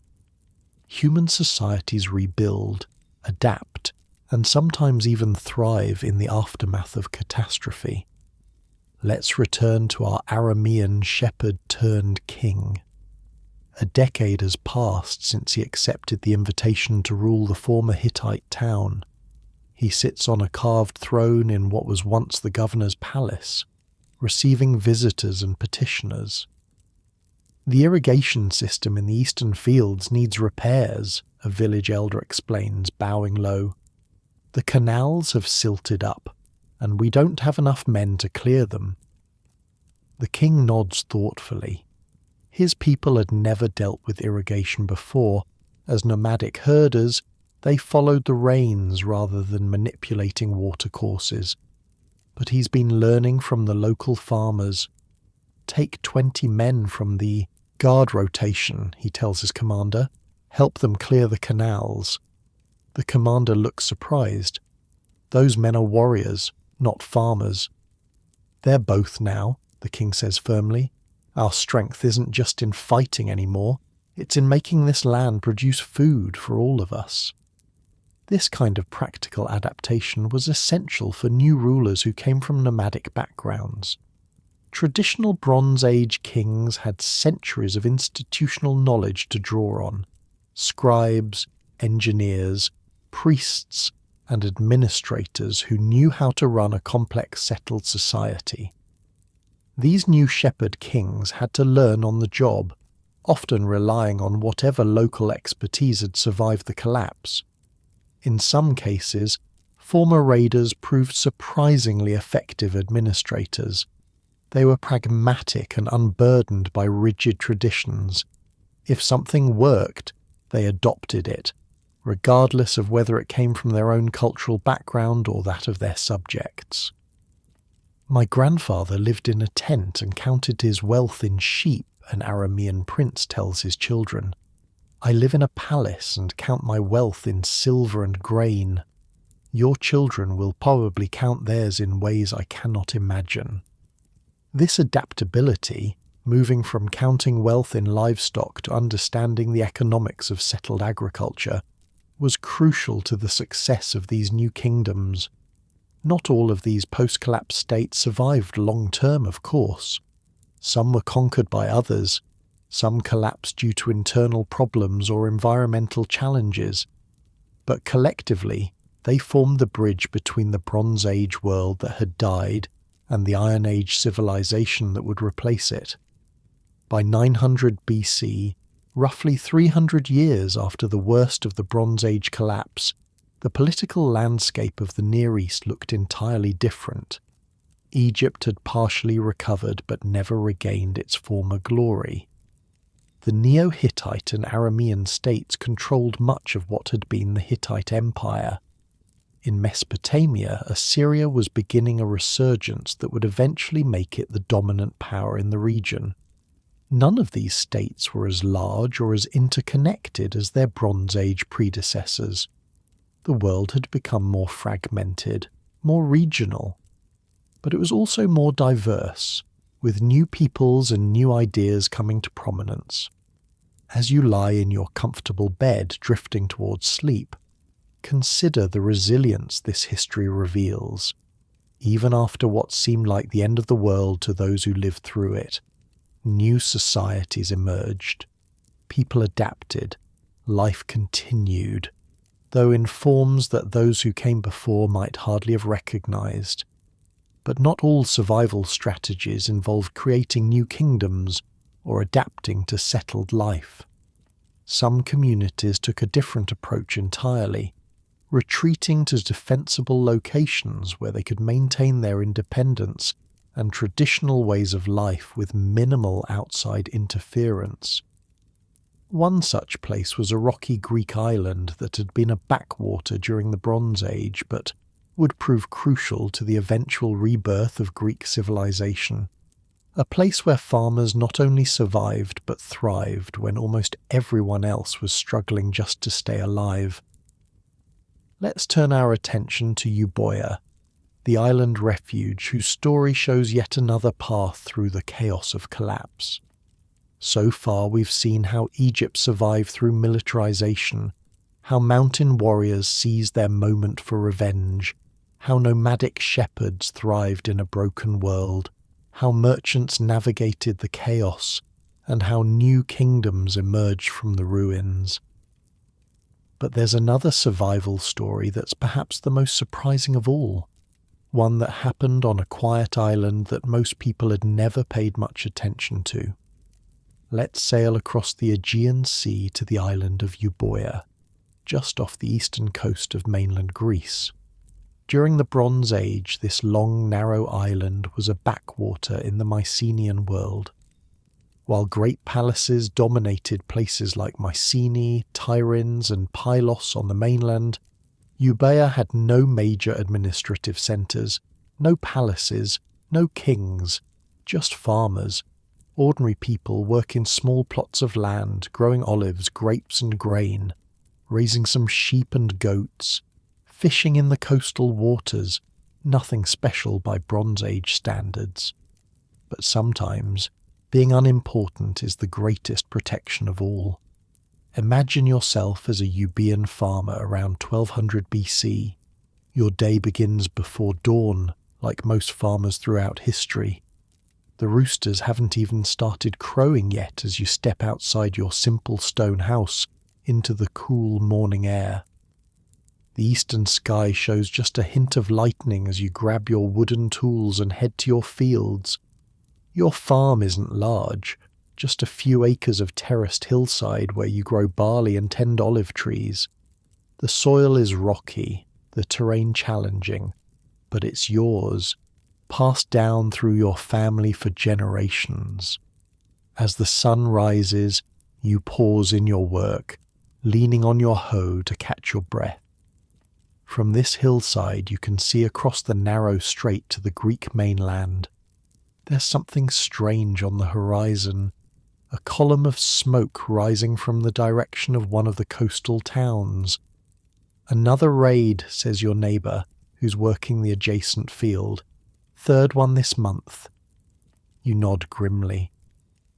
For the past few years, disturbing news has been filtering across from the mainland. Palaces burned, kings overthrown, entire communities abandoned. Something terrible is happening to the Mycenaean civilization that has dominated the Greek world for centuries. Glad we're on this side of the water, you say, turning back to your field. That simple statement, glad we're on this side of the water, captures one of Euboea's key survival advantages. The narrow strait separating it from the mainland, just a few miles wide at some points, provided a crucial defensive barrier. While determined invaders could certainly cross it, the water created an additional obstacle that many struggling mainland communities didn't have. Water barriers were incredibly significant in ancient warfare, my military history professor used to emphasize. Before the development of large navies, even a narrow channel could provide substantial protection. You can't launch a surprise attack if your enemies see you loading boats, and if a storm kicks up during your crossing, your military campaign could end before it begins. But Euboea's geographical advantage wasn't just about the water barrier. The island's terrain itself provided protection. Much of Euboea is mountainous, with communities nestled in valleys or perched on defensible hilltops. The landscape naturally channeled movement along certain routes, making it easier to monitor and defend against intruders. Several weeks after spotting that smoke column, you're at a meeting of local farmers in your village's central square. The news from the mainland has gotten worse. Refugees have been arriving in small boats, bringing tales of destroyed cities and marauding invaders. We need to prepare, argues an older farmer, his face weathered from decades in the sun. What's happening over there could happen here too. But we have no palace, no great treasures, someone objects. Why would raiders bother with us?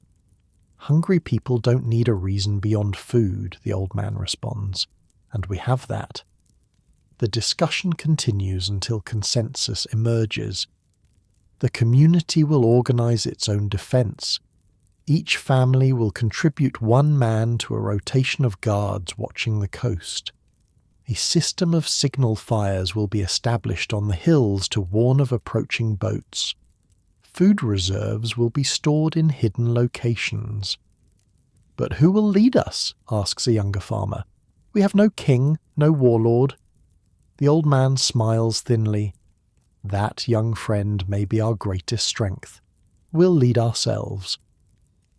This grassroots organization for collective defense represents something remarkable in the context of the Bronze Age. In the Mycenaean world, defense was typically the responsibility of palace-centered states led by warrior elites. Ordinary farmers were subjects, not decision-makers. But on Euboea, without palaces or powerful lords, communities organized their own protection. Archaeological evidence suggests that during this period, many Euboean settlements became more compact and moved to more defensible locations. Some constructed simple fortification walls. Storage facilities were built to withstand times of scarcity. All of this happened through local initiative and cooperation, not by royal decree. It was a bottom-up response to crisis, not a top-down command. We need everyone to participate, the village council declares. This isn't about protecting a king's treasure. It's about protecting our homes, our fields, our families. For the next several months you divide your time between farming and guard duty. It's exhausting. The fields don't care that you were up all night watching the coast, but everyone shares the burden. Your wife takes on more of the farm work when you're on guard duty. Your teenage son helps construct a stone watchtower on the headland overlooking the strait. Then one night, it happens. You're on the watchtower with 2 other farmers when you spot them. 3 large boats approaching in the moonlight. Too many men aboard to be refugees. Too purposeful in their movement to be traders. Raiders, whispers one of your companions. Light the signal fire. Within minutes the hilltop beacon is blazing, and others appear in sequence along the coast as the warning spreads. By the time the boats reach shore, the entire community is awake and armed, not with bronze swords or fancy armour, but with farmers' tools, hunting bows, slings, and determined expressions. The raiders, expecting to surprise sleeping victims, instead find themselves facing an organized defense. The fight is brief but decisive. Several raiders are killed. The rest retreat to their boats and flee. Standing on the beach at dawn, surveying the aftermath, the village headman nods with grim satisfaction. They won't be back, he says, and they'll tell others that this island isn't worth the trouble. This scenario, while fictionalized, represents what archaeologists believe happened in many Euboean communities. The island experienced some of the same disruptions as the mainland. Trade declined, population shifted, material culture simplified, but there was remarkable continuity. Unlike in much of mainland Greece, where many settlements were completely abandoned, most Euboean communities adapted and persisted. The result was extraordinary. While much of Greece descended into what historians call the Greek Dark Age, a period of population decline, loss of literacy and cultural regression, Euboea maintained enough stability to become a launching pad for recovery. "Time makes fools of us all," your father used to say. You're thinking of those words now, 20 years after those first raiders were driven away from your shores. You're no longer a young farmer, but a community elder, with grey in your beard and wisdom born of difficult times. You're standing on the beach again, but for a different reason. A trading ship has arrived, not raiders this time, but Phoenician merchants from the east, bringing goods to exchange for Euboean products. "We haven't seen Phoenician traders in many seasons," you tell your adult son, who helps you run the farm now. "This is a good sign." "They say the worst is over," your son replies, "that trade routes are opening up again, that there are opportunities for those willing to take risks." You watch as the village craftsmen examine the Phoenicians' goods, iron tools, luxury textiles, exotic spices, things not seen on Euboea since before the troubled times began. The Phoenicians, in turn, are interested in Euboean olive oil, wine, and timber. The world is changing again, you muse. Perhaps it's time we looked beyond our shores as well. This renewal of external contact marks the beginning of Euboea's transformation from survivor to innovator. Archaeological evidence shows that Euboean communities, particularly Lefkandi on the west coast, were among the first in Greece to reconnect with the eastern Mediterranean after the collapse. They traded with Phoenicians and others, adopting new ideas and technologies. Most significantly, the Euboeans learned the Phoenician alphabet and adapted it to write Greek, creating the first true Greek writing system.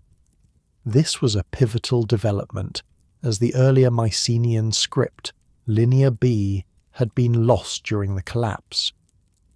The Phoenicians make these marks on clay or papyrus, a merchant explains to a gathering of curious Euboeans. Each mark represents a sound, not a whole word. Once you learn the marks, you can write anything. Your son is particularly fascinated by this concept. Later, he practices making the strange symbols in the dust. "What use is this writing to farmers like us?" you ask, skeptical of the foreign innovation. "Father, don't you see?" your son replies excitedly. "With these marks we can record our harvests, our trades, our agreements. We can send messages to other villages without relying on memory. We can preserve our stories for those who come after us." What your fictional son grasped was the transformative power of writing, not just for record keeping, but for cultural transmission. As Euboeans adopted and spread this new alphabetic writing system, they laid the groundwork for the later Greek literary tradition that would produce works like Homer's Iliad and Odyssey. But Euboea's role in the Greek revival went beyond writing. As conditions stabilized, Euboeans became among the first Greeks to establish overseas colonies. Around the 8th century BC, they founded settlements in Italy, Sicily, and the northern Aegean, spreading Greek culture and creating new trade networks. My grandfather never left this island, an Euboean captain might tell his crew as they sailed toward Italy. My father traded with the Phoenicians, and now we build new homes across the sea. Each generation ventures further. This incredible journey, from struggling to survive the Bronze Age collapse to leading the Greek Renaissance, makes Euboea's story particularly remarkable. The island went from backwater to trailblazer, from defensive isolation to expansive colonization. What made this possible? Why did Euboea thrive when so many other places failed? Part of the answer lies in what the island didn't have. Without a palace-centered administrative system, Euboeans didn't experience the catastrophic institutional collapse that devastated mainland centers. They had no complex bureaucracy to disintegrate, no specialized scribal class to disappear, no highly centralized economy to unravel. Instead, they had resilient, self-organized communities based around family farms and local cooperation. When crisis struck, these communities adapted without having to reinvent their entire social structure. The big palaces were like giant oak trees, an old Phoenician trader tells your grandchildren as they gather round to hear his stories.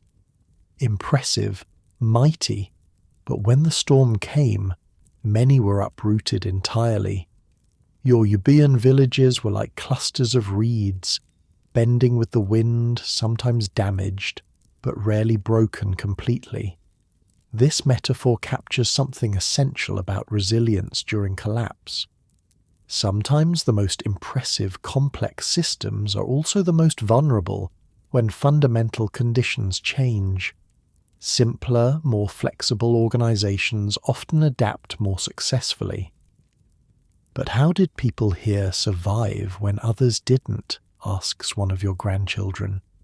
The Phoenician smiles. They worked together. They weren't waiting for kings to save them. Each person did their part for the whole community.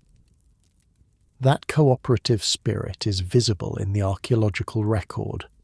Euboean settlements show evidence of collective projects, defensive walls, community storage facilities, shared religious spaces, all maintained through local initiative rather than centralized authority.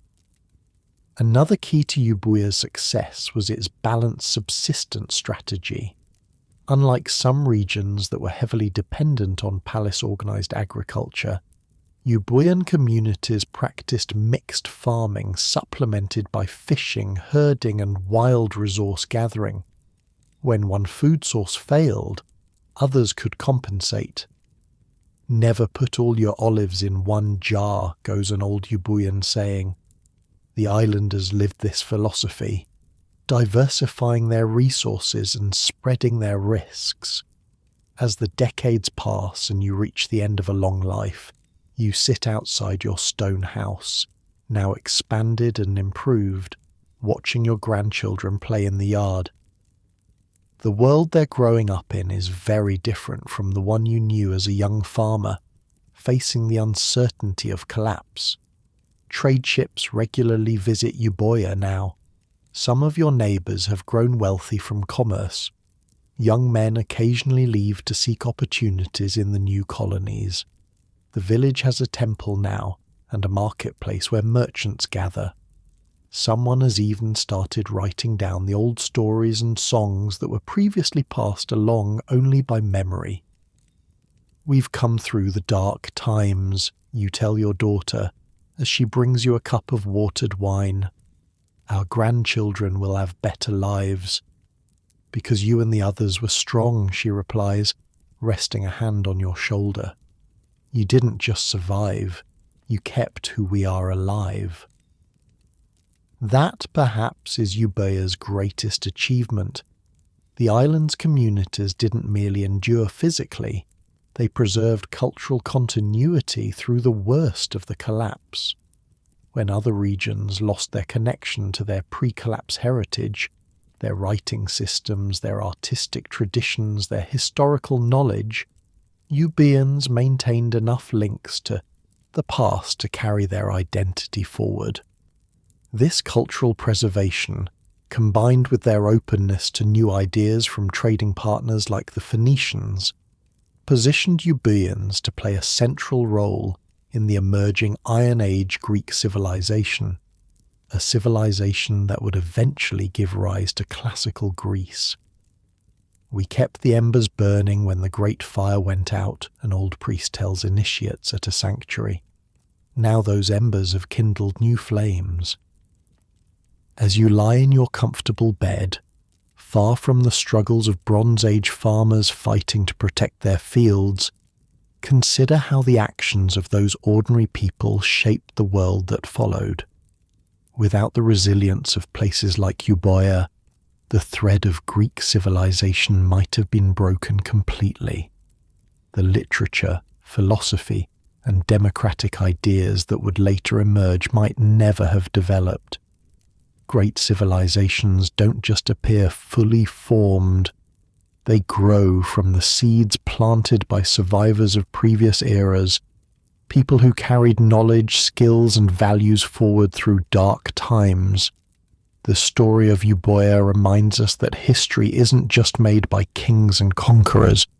Sometimes, the most important historical actors are farmers on small islands, organizing their own defense, adapting to changing circumstances, and keeping cultural memory alive when the great centers of power have fallen into ruin.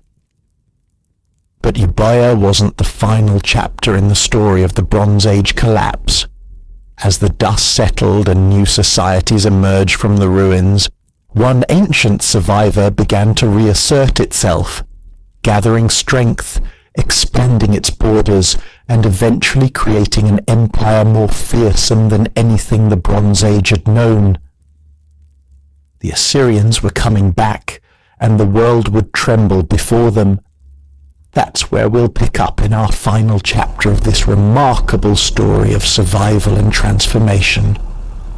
We've explored how different groups survived the Bronze Age collapse, Egypt through militarization, mountain peoples through revenge and conquest, nomadic pastoralists through mobility, merchants through adaptability, new kingdoms through cultural fusion, and island farmers through cooperation. But there's one more crucial piece to this story, a survivor that would eventually become more powerful than any Bronze Age empire before it. I'm talking about Assyria.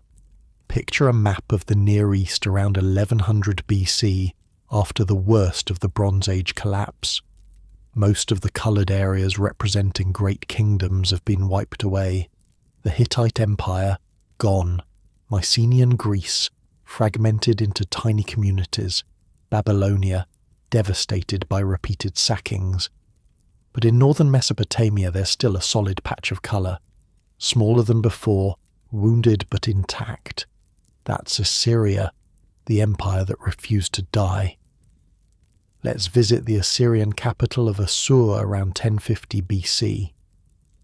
The city sits on a rocky bluff overlooking the Tigris River, its massive walls still standing despite decades of attacks from mountain peoples and Aramean tribes.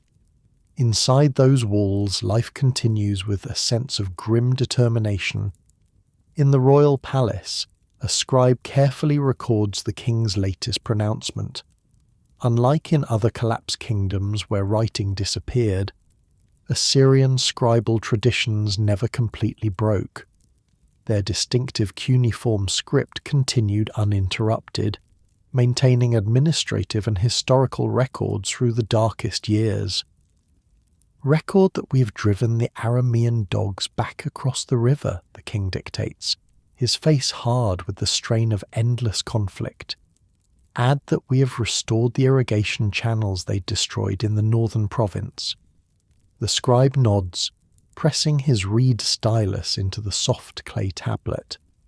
Both men know that the victory being recorded is modest compared to the grand campaigns of previous Assyrian kings, but they also know something that will prove crucial. Survival itself is victory when the rest of the world is falling apart. Assyria's story is unique among Bronze Age powers. Unlike the Hittites or Mycenaeans, they didn't completely collapse. Unlike Egypt, they didn't survive by radically transforming their political system. Instead, they contracted, pulling back from their imperial ambitions to focus on defending their heartland.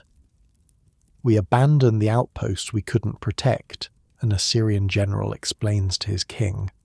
"We focused our strength on the core territories. Better to rule a smaller kingdom effectively than to claim vast lands we cannot control." This strategic contraction saved Assyria when other empires fell.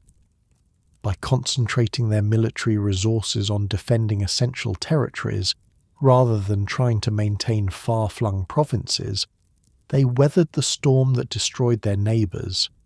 Of course, survival came at a steep price. Assyrian records from this period, though they try to maintain a triumphant tone, reveal a kingdom under immense pressure. Royal inscriptions mention abandoned territories, destroyed cities, and desperate battles against Aramean invaders. Archaeological evidence paints an even grimmer picture. Many Assyrian provincial centres show signs of destruction and abandonment. Trade routes were disrupted, cutting off luxury goods and essential resources. Even in the heartland, some irrigation systems fell into disrepair due to constant raiding and population decline. An Assyrian merchant returning to the capital after a dangerous journey reports to royal officials, "The eastern roads are completely controlled by bandits now. No caravan can pass without a military escort. The western routes are even worse. The Arameans have seized all the water sources and demand impossible tribute for passage." The king nods grimly. "Then we will focus on the river trade for now. The Tigris, at least, we still control." This ability to adapt, to find alternative solutions when traditional approaches failed, was critical to Assyrian survival. When land routes became too dangerous, they emphasized river transportation. When certain resources became unavailable, they found substitutes or developed new production methods. Particularly important was Assyria's early adoption of iron technology. The Bronze Age collapse disrupted the complex trade networks that had supplied tin for bronze production. Bronze, an alloy of copper and tin, had been the primary metal for tools and weapons throughout the region. When tin supplies faltered, societies faced a critical material shortage. Iron had been known before the collapse but was rarely used for common tools because it was harder to work with than bronze. The disruption of bronze production, however, accelerated the transition to iron technology, and Assyria embraced this change. "The iron ore comes from our own mountains," an Assyrian smith explains to his apprentices. "We need not depend on foreign traders who may never arrive. And iron, properly worked, makes weapons harder and sharper than bronze ever could." This technological transition wasn't unique to Assyria. It happened across the Near East and Mediterranean, giving the subsequent era its name, the Iron Age. But Assyria's quick adaptation to iron production helped maintain its military edge during the critical years of survival. Despite these advantages, Assyria's position remained precarious for generations. The Aramean incursions were particularly troublesome.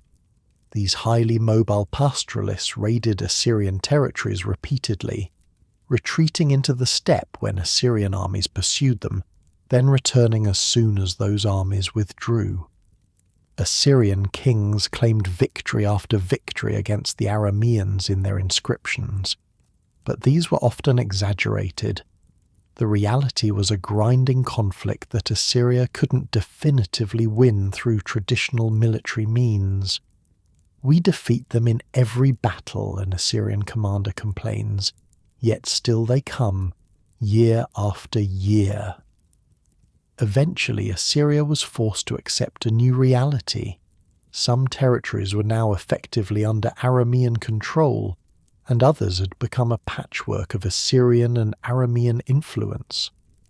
Rather than continuing an unwinnable fight, pragmatic Assyrian rulers began a process of accommodation and assimilation. Aramean leaders who were willing to acknowledge Assyrian authority were granted official positions. Aramean troops were incorporated into the Assyrian military, bringing their mobility and desert fighting skills. Aramean trading networks were integrated with Assyrian commercial systems. Over generations, this process created a hybrid Assyrian-Aramean culture in many regions. Aramaic gradually became an important administrative language alongside Assyrian, eventually becoming the common tongue of much of the Near East. "My grandfather fought the Assyrians," an Aramean cavalry officer in the Assyrian army might tell his children. "My father made peace with them, and I serve in their forces. Each generation adapts to survive." This pattern, initial resistance followed by gradual integration, played out across the post-collapse world. The clear boundaries between different peoples and cultures that had existed in the Bronze Age became increasingly blurred in the Iron Age that followed. By around 900 BC, roughly 300 years after the worst of the collapse, Assyria had not only stabilized but begun to expand again. The Neo-Assyrian Empire that emerged would eventually conquer most of the Near East, creating the largest empire the world had yet seen. Under kings like Ashurnasirpal II and Shalmaneser III, Assyria developed new military technologies and tactics that made them nearly unstoppable.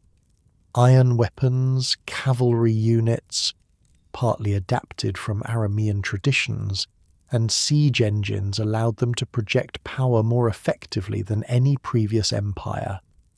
Ironically, many of the survival adaptations that Assyria developed during its period of contraction became sources of strength during its later expansion.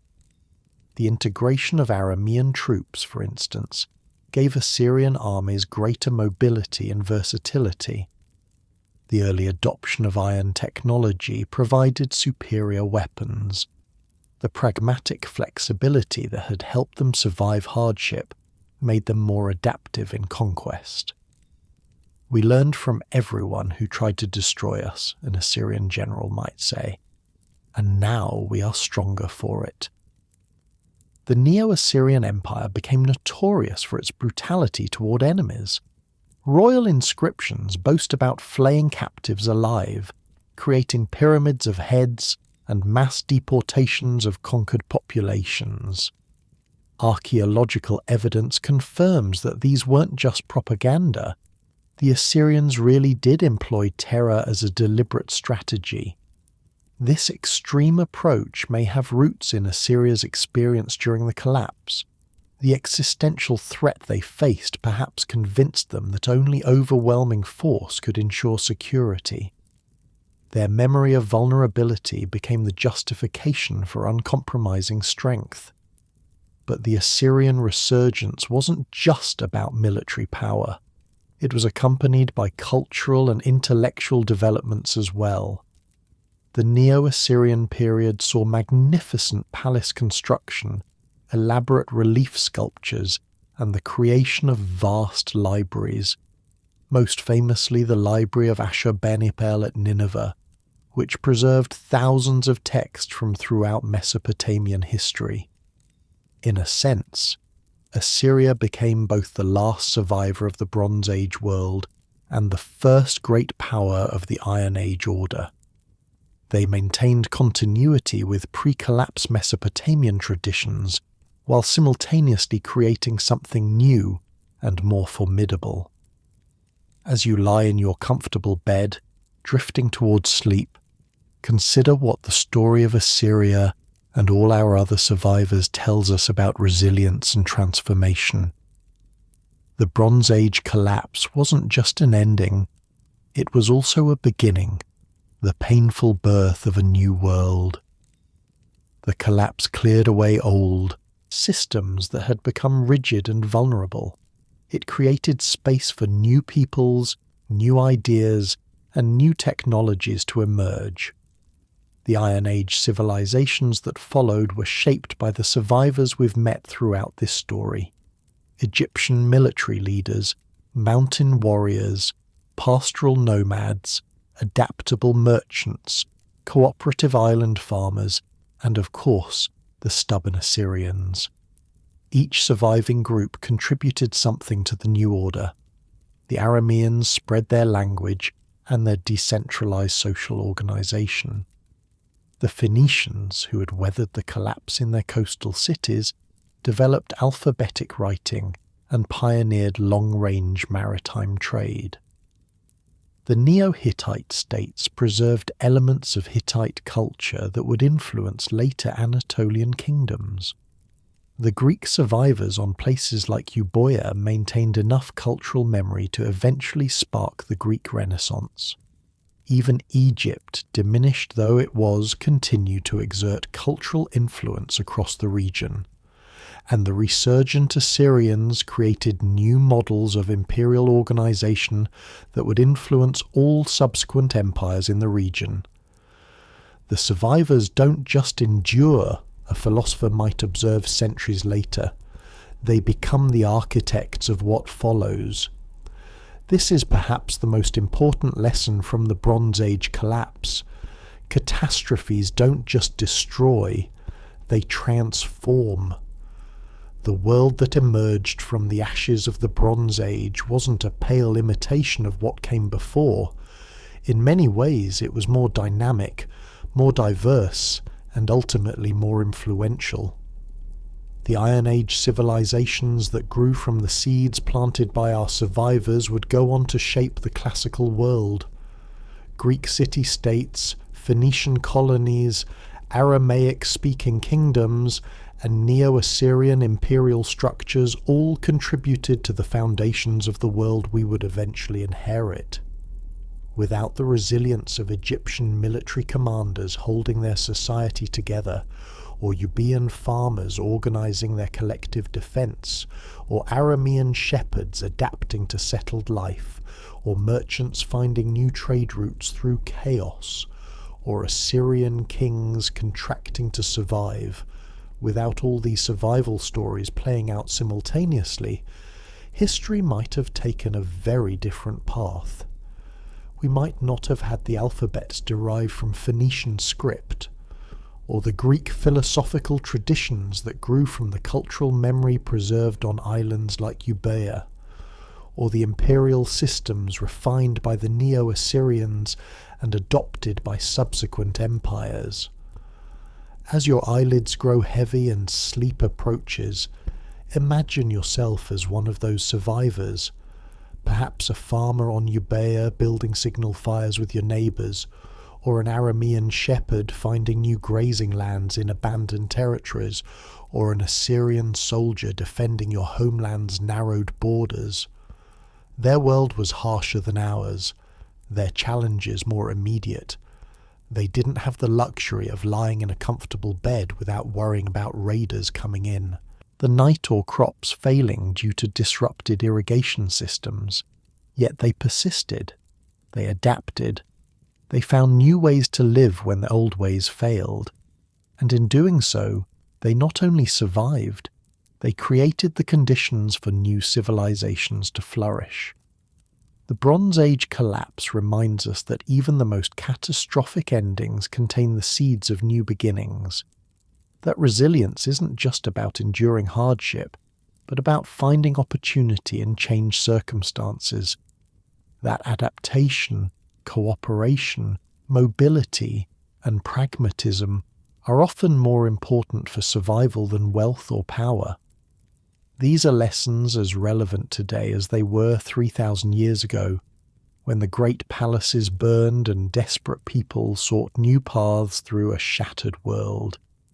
As you drift off to sleep, safe and warm, the ancient survivors fade into the darkness of history.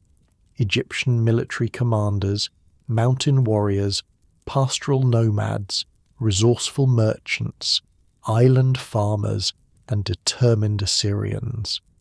Their world is gone now, transformed first by collapse and then by what came after.